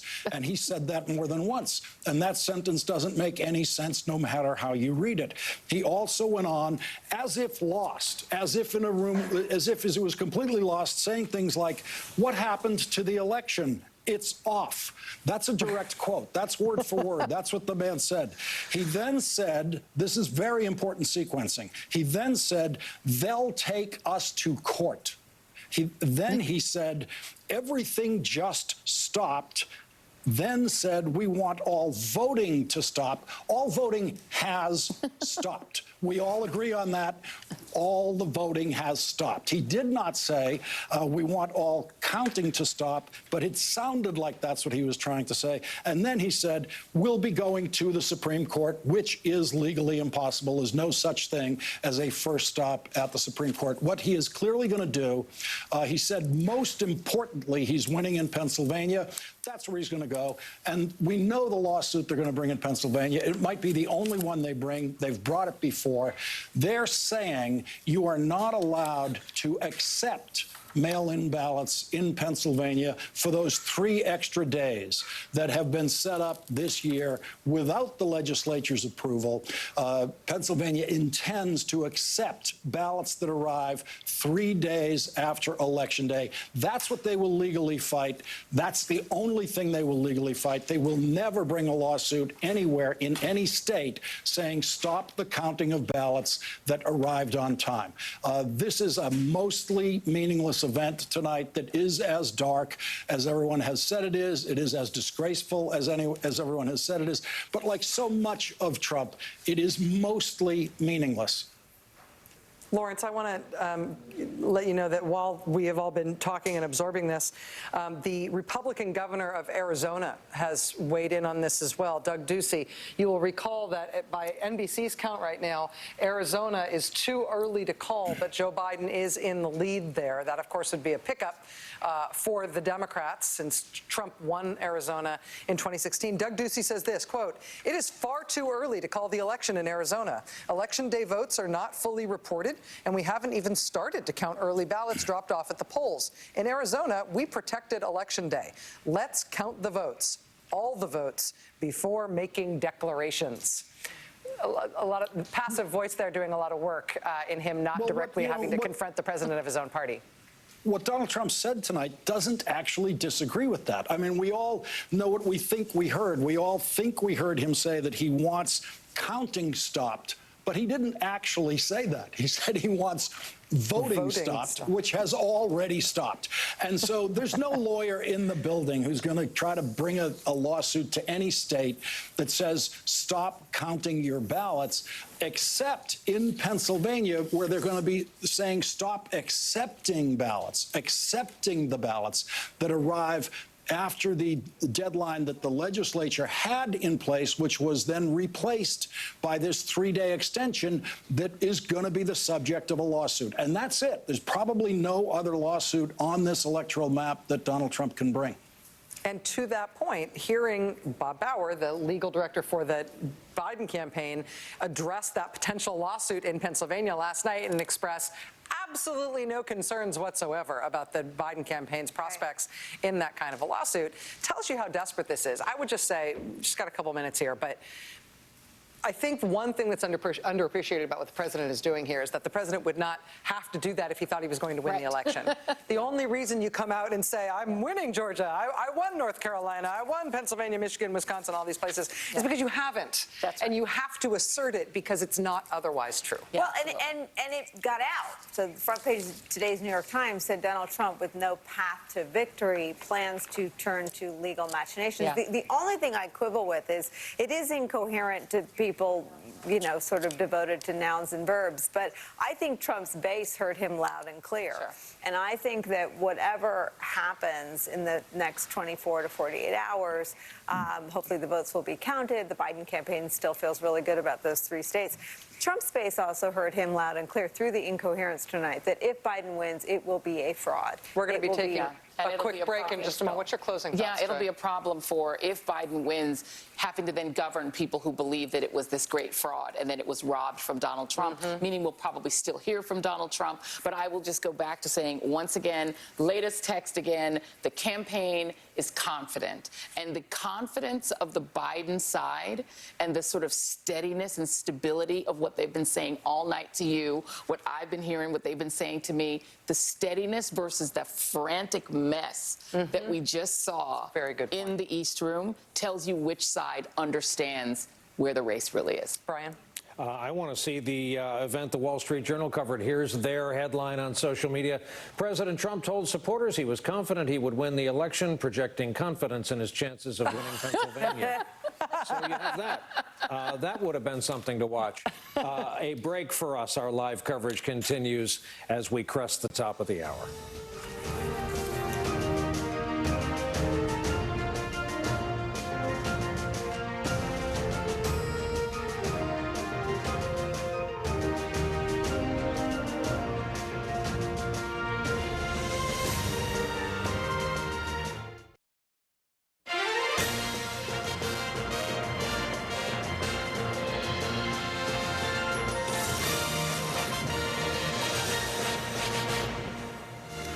Hello there, everyone. Welcome to MSNBC's continued special coverage of the 2020 election. It is 3 a.m. Eastern Time. I'm Ayman Mohideen. And I'm Katie Tur. You were warned. We've been saying that rather than election night, voters should prepare for election week. And now that warning has become a reality.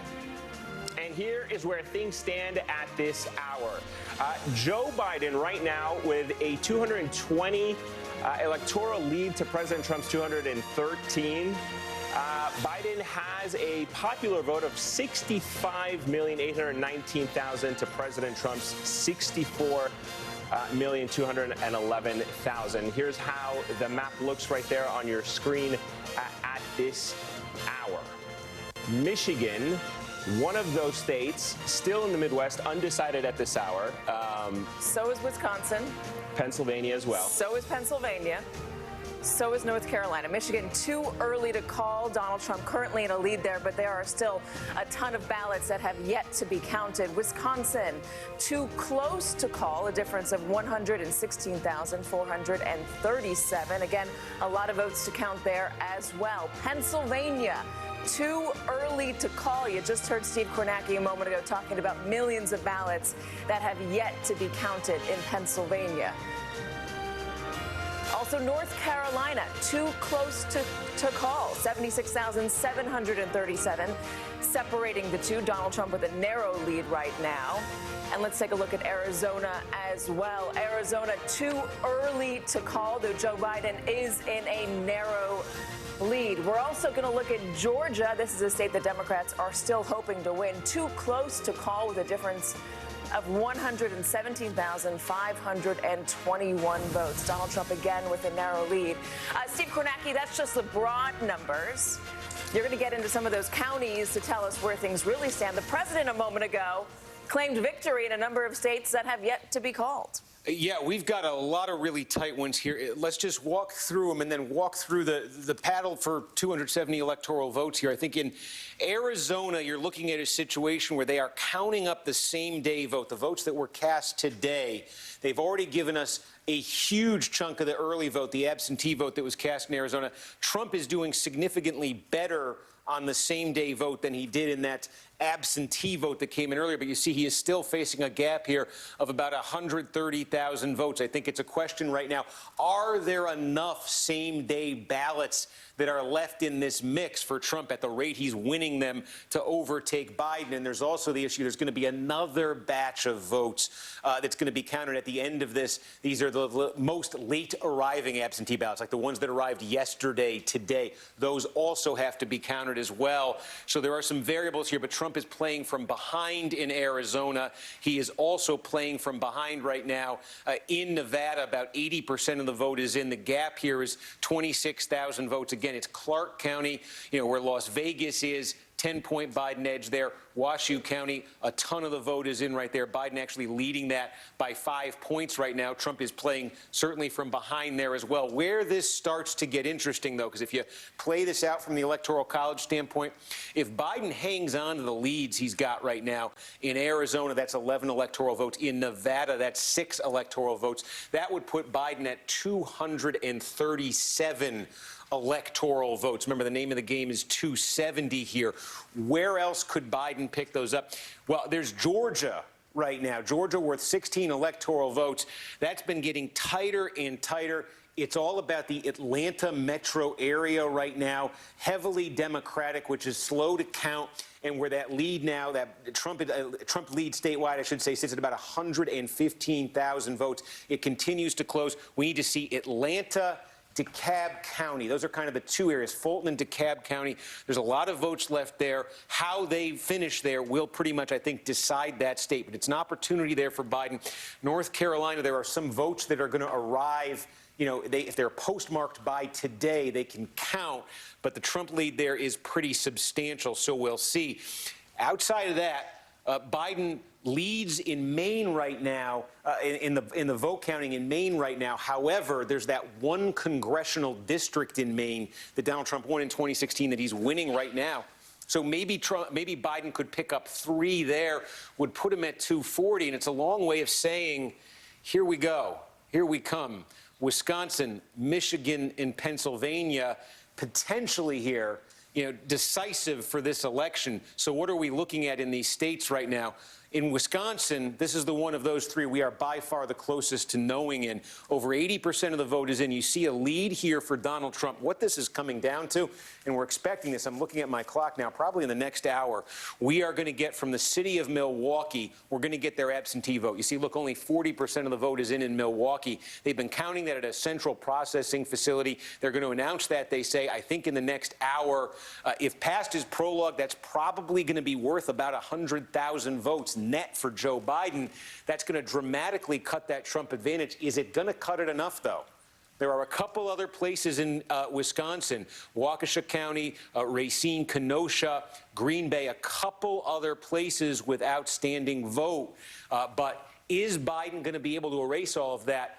Wisconsin, despite what the polls were showing us before this election, is extremely close right now. Michigan, we have less of the vote counted, and some of this is uneven in Michigan because in some of these counties we have a ton of mail-in vote that has not yet been counted. Some of these are more even. But I think what you're seeing in Michigan, one of the things you're seeing in Michigan is something we saw in Wisconsin tonight and something we've seen in many states like it around the country, and that is there had been talk coming into tonight that Donald Trump's core base, blue-collar white, rural white voters, working-class white voters, that had been eroding coming into tonight. And I'm telling you, looking around Wisconsin, looking around Michigan tonight, counties where we do have completed vote, it's still with them. It's still with them. And so it's telling me that what we're seeing here in Wisconsin, where this is just substantially closer than the polls looked, and really this is a nail-biter, where I think we may get some clarity in the next hour in Wisconsin. But I think it's a little less clear in Michigan just because there's more outstanding vote. But I'm seeing a lot of the same patterns in Michigan that I'm seeing in Wisconsin. So both of those states right now, very much, I think, question marks. Pennsylvania by far the most incomplete. But again, if Wisconsin and Michigan are that close, Pennsylvania likely to be as well. So there are a lot of question marks for both candidates right now when it comes to a path to 270 electoral votes. Well, let me ask you a question, Steve. If Joe Biden does not win Wisconsin, does he have a path to the White House? Well, yeah, so let's take a look at it. Again, there are 11 in Arizona, 11 electoral votes. So if Biden hangs on to that, he moves up to 231. There are 6 in Nevada, and if he hangs on to that, he moves up to 237 electoral votes. Maine, as we say, it's that split.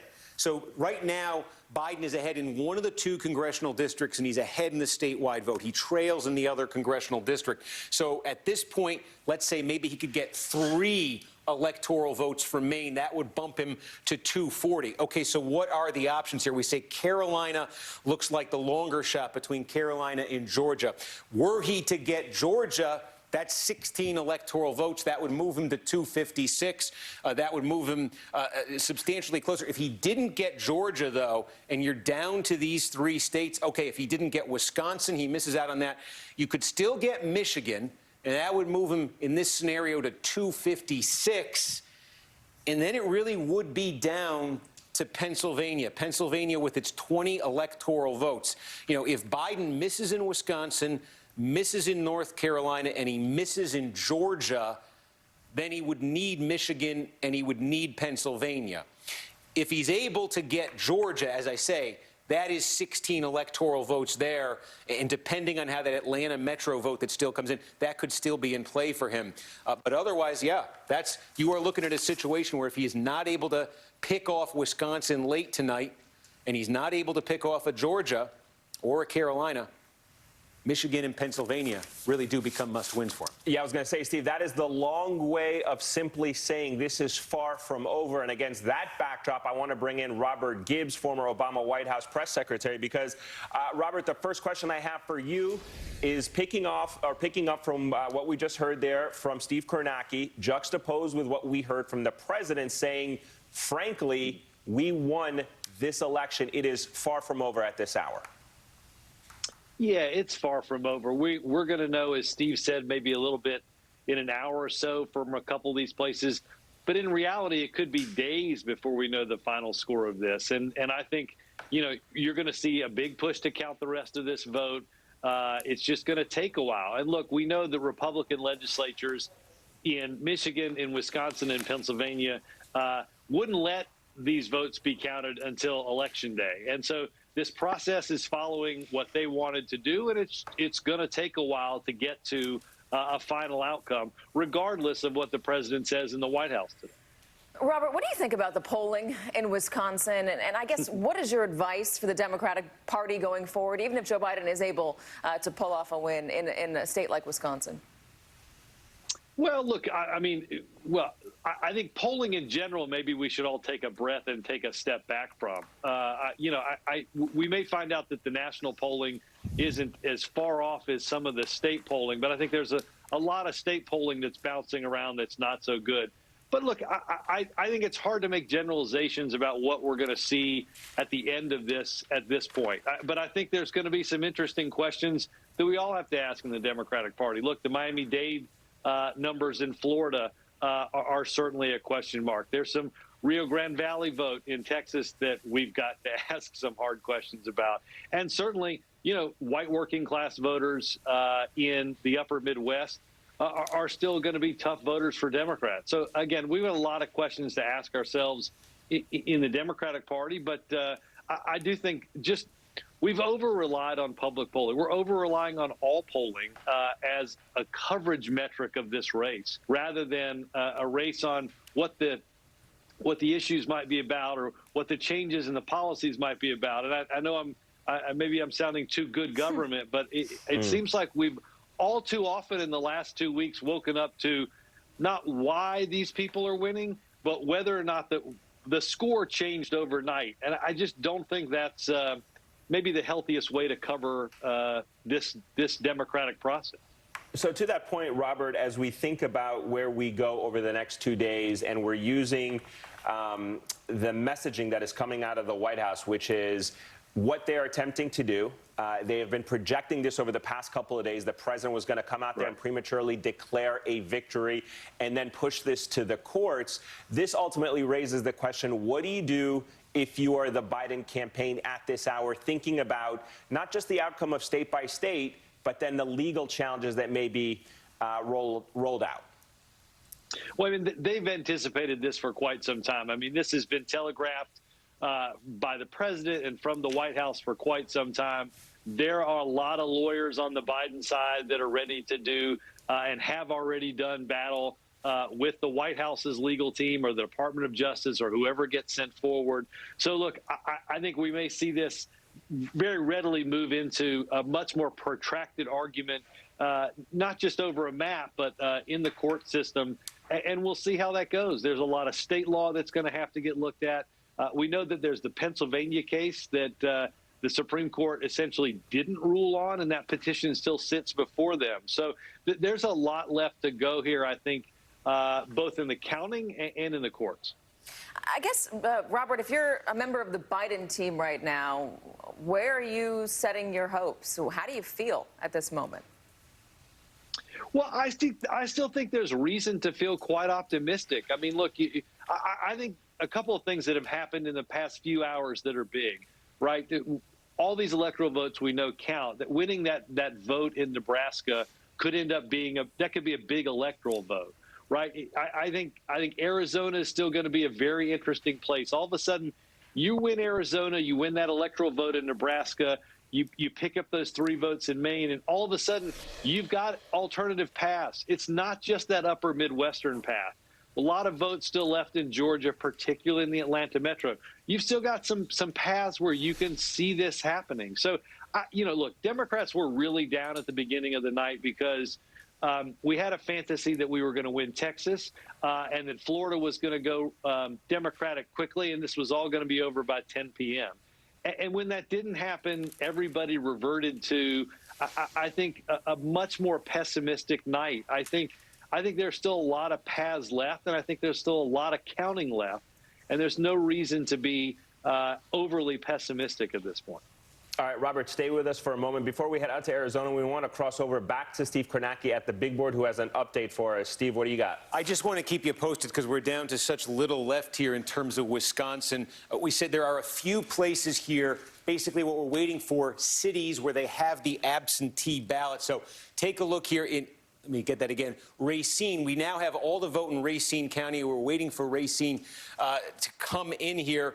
Trump, the key here, Trump's improved slightly in terms of his vote share relative to 2016. But the key here that I'm trying to show you is his lead statewide was not dented by what just came in Racine. And so I think it underscores there are a few, as I say, Waukesha County, Kenosha, Green Bay. There are a few other places where we're going to get vote dumps like we just got in Racine. In Racine, it did not budge the statewide number, did not bring Biden any closer. And so what that means, it really, again, underscores for Biden the importance of Milwaukee and getting a massive number he needs out of Milwaukee because, again, right now Trump's lead's 118,000. Getting those votes in from Racine didn't change that at all. There aren't that many places left on the map here to report in. So, again, Milwaukee, by far the biggest thing left. When we get that absentee, this number is going to change. But is that going to come down is that going to come down 120,000? That's what you got to ask yourself right now. Certainly. We're keeping a close eye on Wisconsin. Steve, if you get any more numbers out of Wisconsin, I'll say what Brian says. Wave your hands, and we will go over to you. Let's get a look at Vaughn Hilliard, who's out in Chandler, Arizona. Vaughn, Arizona is a state Democrats are still quite hopeful for. They feel positive about what they are seeing out there. Tell me what you're seeing on the ground, especially in Maricopa County. Yeah, good evening, Katie and Eamon. We're still waiting for more ballots, about 130,000 votes that will be registered into the system here this evening out of Maricopa County specifically. When you look at where this race currently stands, you see that 8-point margin there. Yet at the same time, there are still thousands, hundreds of thousands of outstanding votes here in the state of Arizona. Number one, the biggest unknown is how many early ballots were hand-delivered to polling locations today. Elections officials tell me that they do not have that number, that they will report that number back to me tomorrow. Again, that particularly is of concern for Democrats out in the rural part of the state. You know, just this last week, I was up in Mojave County. This is a county that appears to go in Donald Trump's favor right now by 50 percentage points.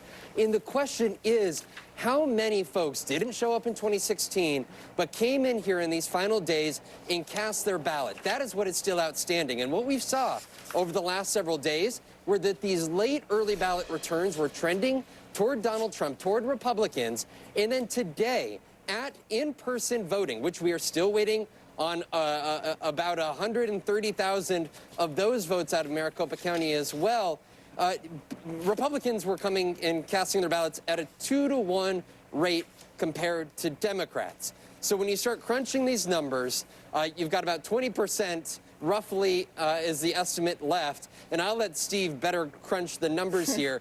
But Trump campaign is very specific to say, hold your guard. While others may be eager to call the shot, they say that there are still votes out there. And to their point, there are thousands of ballots that we specifically don't know just how many are still out there. So I know us at NBC News are holding back and calling this race as those ballots are processed over the next 24 hours. Let me just express shock as somebody who's been covering politics now since 2015 and how much time Donald Trump personally has spent in Arizona and how much effort he's put into turning out the vote there and really hammering immigration. It was one of his first stops in 2015. He's kept up the effort there all along. What has been his Achilles heel in Arizona? Was it the attacks on John McCain? Is it the diversifying electorate? Is it the moderate Republicans who were turned off by his behavior? I think that that's what we'll have a better understanding and answer to 48 hours from now, because, to your point, Katie, we've often said, whichever way Maricopa County goes, the state goes. Only one statewide candidate in the state of Arizona over the last decade has lost Maricopa County, but statewide. Only one candidate. And that's why President Trump, he made 7 trips here across the state of Arizona over the last year. He made 2 stops down to Yuma, Arizona, a border community of about 100,000. He was in Bullhead City, literally 6 days before the election here, because they realized that they had deficits, at least according to polling, in the greater suburbs of the Phoenix and Tucson areas. You saw among independents, he won independents back in 2016, albeit narrowly, but now polling consistently showed him down by 15 to 20 percentage points among independents. And that's when this campaign started looking elsewhere, started looking out to the more rural areas, because it was the Democratic Party, the likes of Kyrsten Sinema, Mark Kelly, that tried to rein in that old John McCain sort of Western independence mantle. And that is when this campaign, realizing what these numbers look like in the suburbs, among those college-educated voters, even shifts among senior voters, that's when they started looking elsewhere in the state. And, you know, we were out there last week and talking to people like Stephanie Corson, who did not vote in 2016, thought it was in the bag for Donald Trump because, well, it's Arizona. Well, he only won it by 3.5 percentage points in 2016.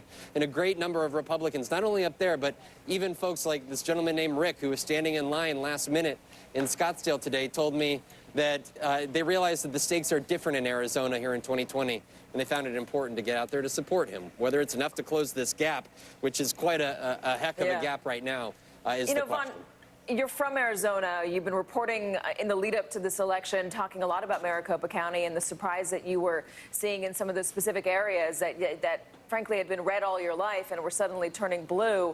Any surprises now that we have come to election day, or now the day after the election, in the way the vote count has shaped up? No, not at this point. And I think the numbers here are looking sort of as we were expecting, and sort of the ways that actually polling was showing here in the state of Arizona. I think the one particular number that we'll be looking at especially is the share of the Latino vote here. You know, when we're talking about where this political map goes here, you know, it started California, Nevada, Colorado, New Mexico. Is Arizona suddenly that next brick to fall over for the Democrats here? And yes, you know, we're waiting to see what the results look like in Georgia. Texas went in Donald Trump's favor. At the same time, Latino activists here I talked to, they say this is not just a 2020 race. Yes, Donald Trump may have been a catalyst for speeding this up here. At the same time, this goes back to the likes of the farm workers movement back in the 60s and 70s, which led way to the 90s and early 2000s, fights among local organizers and activists against legislation that was targeting undocumented immigrants in the community. It spans, you know, there's one woman, Maria Hernandez, who at the age of 19 joined this campaign called Adios Arpaio, an effort to get the longtime Maricopa County lawman out of office. Well, they succeeded in 2016. He lost here in Maricopa County, and they said now, for the first time after Kyrsten Sinema's 2018 win here in the state of Arizona, that's when they said that they realized, in talking with their family and their friends and others in the predominantly communities of color here in the greater Phoenix area, that they could have national consequences. And they said that they hope that this race, not only Mark Kelly's Senate race, but also electing Joe Biden, could be evidence of the role that they could play in elections going forward here. All right, Von Hilliard, stay with us for a moment. I do want to cross over to Steve. Steve, we've been talking about Georgia throughout the evening because all eyes are now on that metro Atlanta area, the 9 counties that surround Georgia's capital. That's where we're expecting more numbers to come in. I understand you've got some more data for us. What have you learned? Yeah, and we just did get some more, Eamon, in Fulton County, which is where Atlanta is. We just got a big batch of votes in here. Again, Joe Biden winning this county overwhelmingly. You see about 80% now in Fulton County. We think, not sure exactly how many ballots are left there, but what that did, if you've been monitoring this all night, it brought Trump's margin down in the state. It's now sitting at just basically 100,000 votes statewide. That's Trump's lead. You see, it's 2 points, 100,000 votes. Where are the votes left in Georgia at this point? Let me call that up for you here. The outstanding vote, remember, the bigger the bubble here, the more votes there are left to be counted. And you can see it remains in the Atlanta metro area, and it's primarily Fulton, where I just showed you. There's still a lot of vote to come there. You see how Biden's doing there. It's next door in DeKalb, and Biden's doing even better there. So he's got 2 big opportunities there in Fulton County. There are some others around the state. Albany, down here, this is where Biden's doing well. Macon, Biden's doing well. Augusta, Biden's doing well. But there also are some Republican counties lower in size, but you see the dots kind of scattered around the state. So there are also places where President Trump will be gaining as more votes are counted as well. But the bulk of it is in the Atlanta metro area. It's anyone's guess where this is going to land at this point. But, you know, Biden has, as more and more of Atlanta metro has come in, Biden has chipped away at that lead. I think, again, you can see from these bubbles, he looks likely to chip away further, to chip away substantially here. Can he chip away all 102,000 votes? That's the suspense in Georgia right now. Steve, I do want to pick up on that and ask you, because the pattern throughout the evening, as I understand it, has been that the early vote and the mail-in vote has favored Joe Biden, and then the same-day voting has favored President Trump in many of these states you've been highlighting. It seems, though, as we go into this late hours or the early hours of the day after the election, the pattern is different in the areas that you just highlighted, because we're waiting on those votes. Do we know if those votes are same-day votes in Fulton County, in the metro Atlanta area? Are they mail-in votes? Or are they early votes? Well, what we see, we're getting a sense. I'll give you a DeKalb, for instance, here, where about 80% is in. Here's how we think the early absentee vote went. The folks who voted early, we think Biden got about 85% of them. Now, again, he's running at about 83%. So what it means here in a county like DeKalb and in a county like Fulton is, even though you're talking in a place like this about same day where Trump is doing better, Biden is still the one who's winning the clear majority of those votes. You know, we think in a place like DeKalb right now, he's getting about 70% of those votes. So he's not doing as well, Biden, with the same day as he did with the absentee, but he's still getting about 70%. So as they are counted up, he is still making big strides here in DeKalb County. If you're getting about 70% of the vote, that's what's going to happen. It's just that Democratic of a county. It's the same thing in Fulton. These are just 2 gigantic Democratic counties. You know, go down to Albany, I say again, pretty heavily Democratic there as well. So even in the early vote in places like that, even in the same day vote in places like that, Democrats are gaining ground.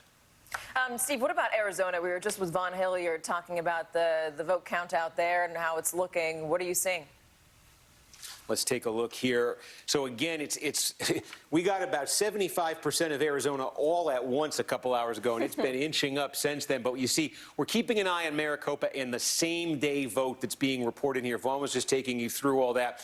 And you do see from that initial report, we initially got absentee votes. We initially got votes cast early, votes that had been cast really early, the earliest votes up until this past weekend. That's how they divided it in Arizona. So that was the first batch of votes that got reported out. That put Biden ahead by about 10 points in Maricopa County. As you see, they've been reporting out same-day votes. There are far fewer same-day votes, but here's a place where the same-day votes clearly are favoring President Trump. It looks like, you know, about 60, low 60%. He's winning them by in Arizona, in Maricopa County right now. So he's brought that gap Trump has down to 8 points in Maricopa County. We're not quite sure here exactly how many same-day are left. And then the other issue, too, is, I think Vaughn mentioned this, there's that third group of ballots that'll also then enter into this picture. It's the late-arriving early votes, if that makes any sense. The late arriving absentee, they came in like yesterday. They came in today. They were brought in person today. Those votes, too, are yet to be counted. We need to see what the trend is there as well. But again, we say Maricopa is, if you can win Maricopa County, you can probably win Arizona. So this is a hill for Trump to climb. It just depends on the number of ballots, especially in that same-day pool. We don't have a perfect sense of that right now. All right, Steve, I'm going to give you a chance to reset and refresh that board. We're going to take a quick break. When we come back, we're going to go to the respective headquarters of both campaigns to get a quick check on the moods there. Stay with us.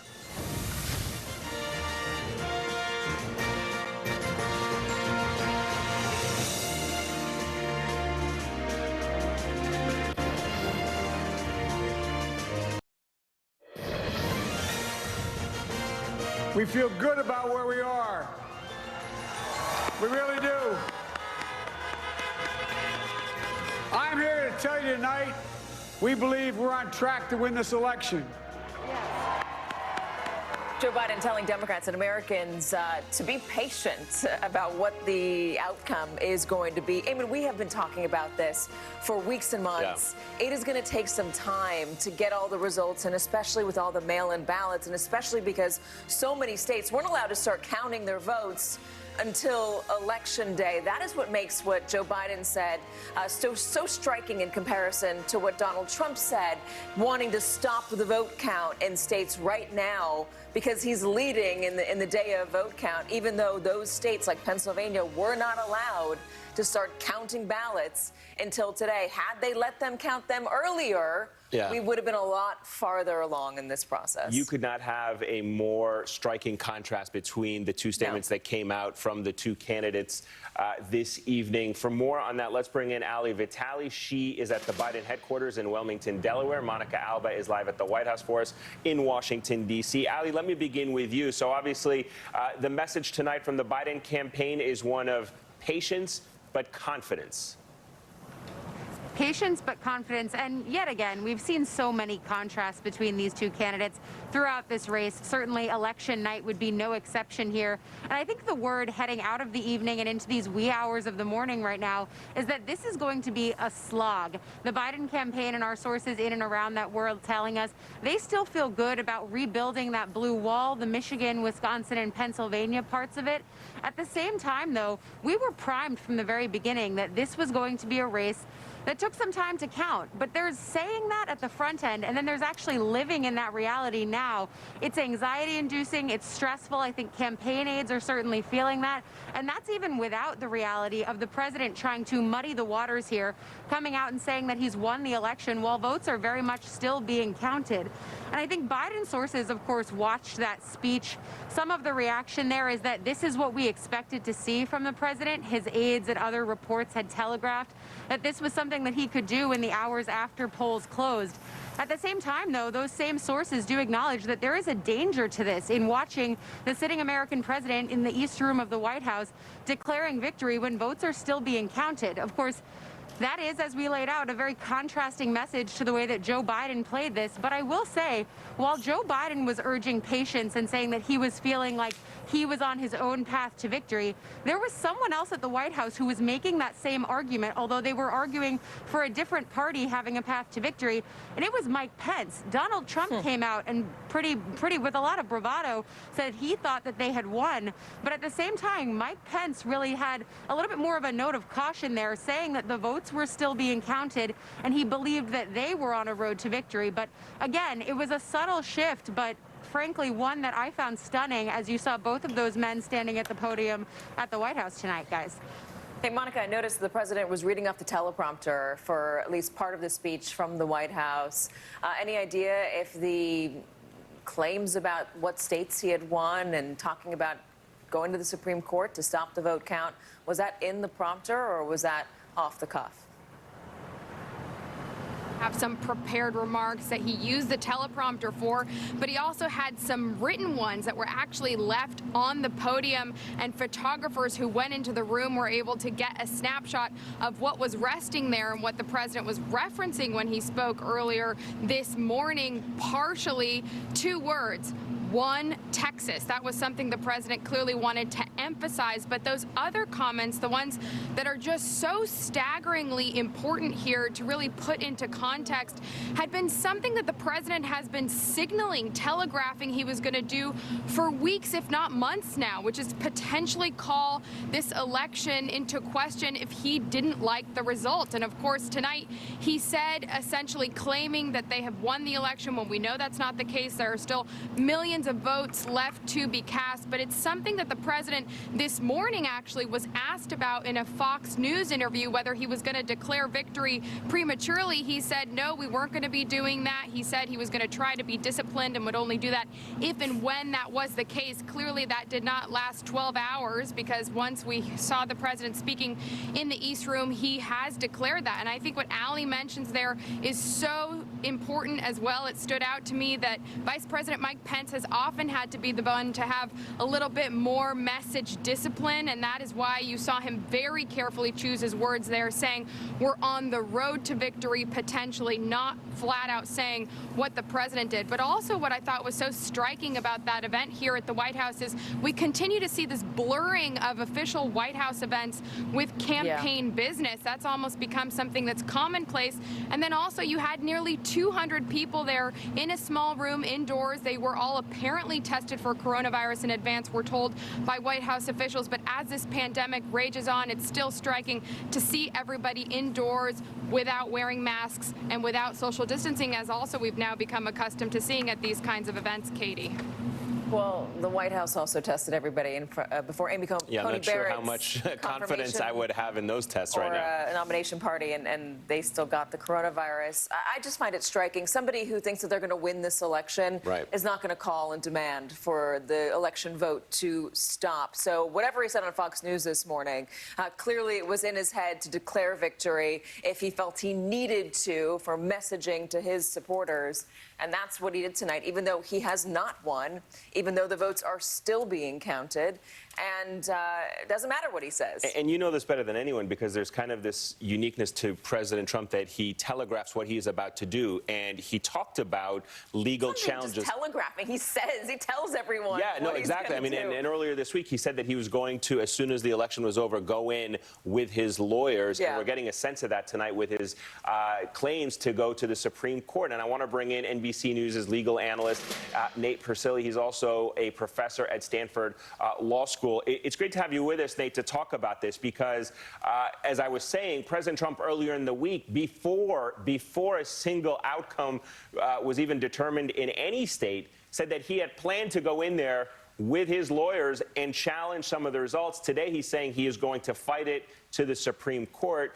What, if any, legal action could the president take? What do you make of his threats there to try and halt the counting of the votes this evening?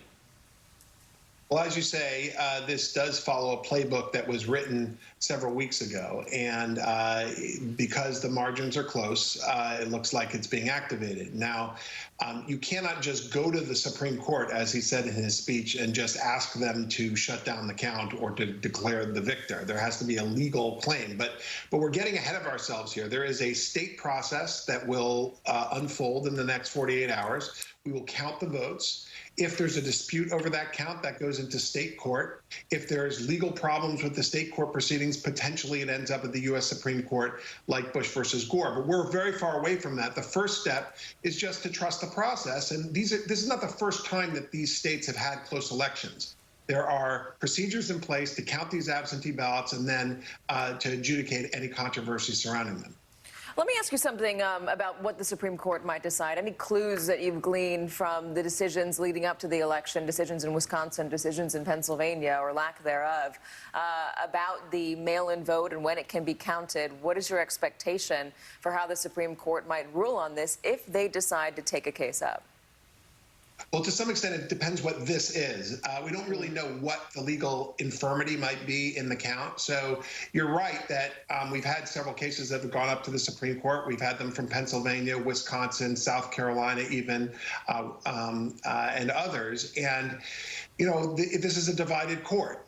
We saw several cases from Pennsylvania go up that split 4-4. And so it's possible that Amy Coney Barrett's vote could be dispositive, but we don't even know whether she would sit for a case like this. So we need to sort of wait and see what the arguments are going to be as to why these ballots might be infirm. And let's also admit the fact that it's possible when all the ballots are counted that then President Trump may win re-election, in which case then he wouldn't feel the need to go to the Supreme Court.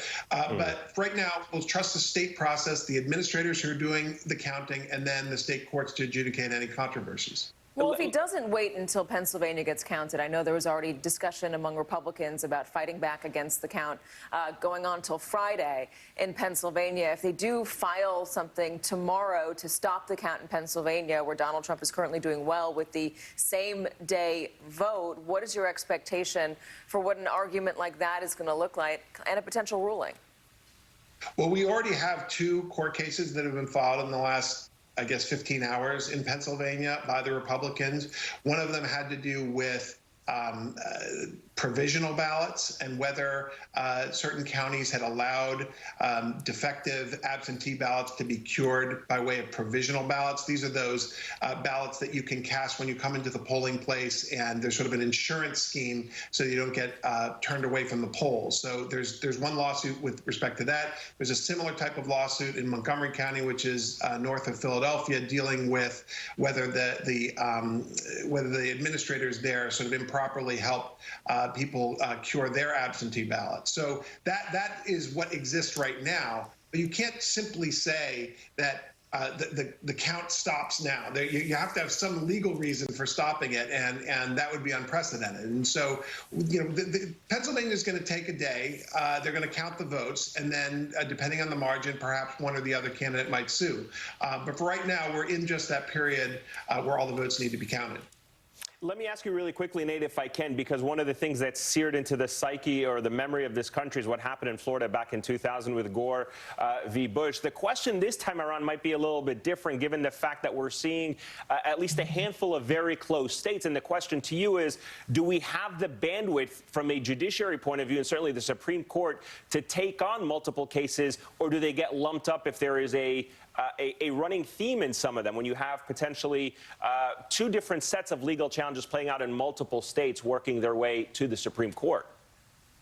Well, they certainly have the bandwidth, but you asked a separate question, which is, might there be commonalities between these cases that would then lead them to be joined before the Supreme Court? And that actually is a theme that has come up in the recent Supreme Court cases. One of the interesting constitutional questions that has divided the justices is whether state courts or state administrators, when they expand voting rights or interpret the state constitution in a way that is perceived to be limiting of the state legislature's power, does that violate Article 2, Section 1 of the Constitution, which gives the state legislature the power to appoint electors? And so that has divided the court. We saw that Chief Justice Roberts actually joined with the 3 more liberal justices in that 4-4 decision out of Pennsylvania on that issue. And so you could see potentially that different states could have similar controversies that then would be resolved in one case. Nate Persily, thank you very much. You know, Eamon, my dad told me when I was in college that I should be a lawyer because I'll always have work. And I think this election is an example of election lawyers always having work. There's going to be a lot of interesting stuff happening as we get into tomorrow and the next few days, especially when it comes to the legal challenges. Big questions with Amy Coney Barrett now on the Supreme Court. How might she rule? Would she recuse herself, since she was just confirmed by the president, who said that he wanted her on there for the election? We're going to take a very quick break, and on the other side, we're going to talk to 2 congresspeople, Congressman Eric Swalwell and Congresswoman Sheila Jackson Lee. Don't go anywhere. Barbara Lee.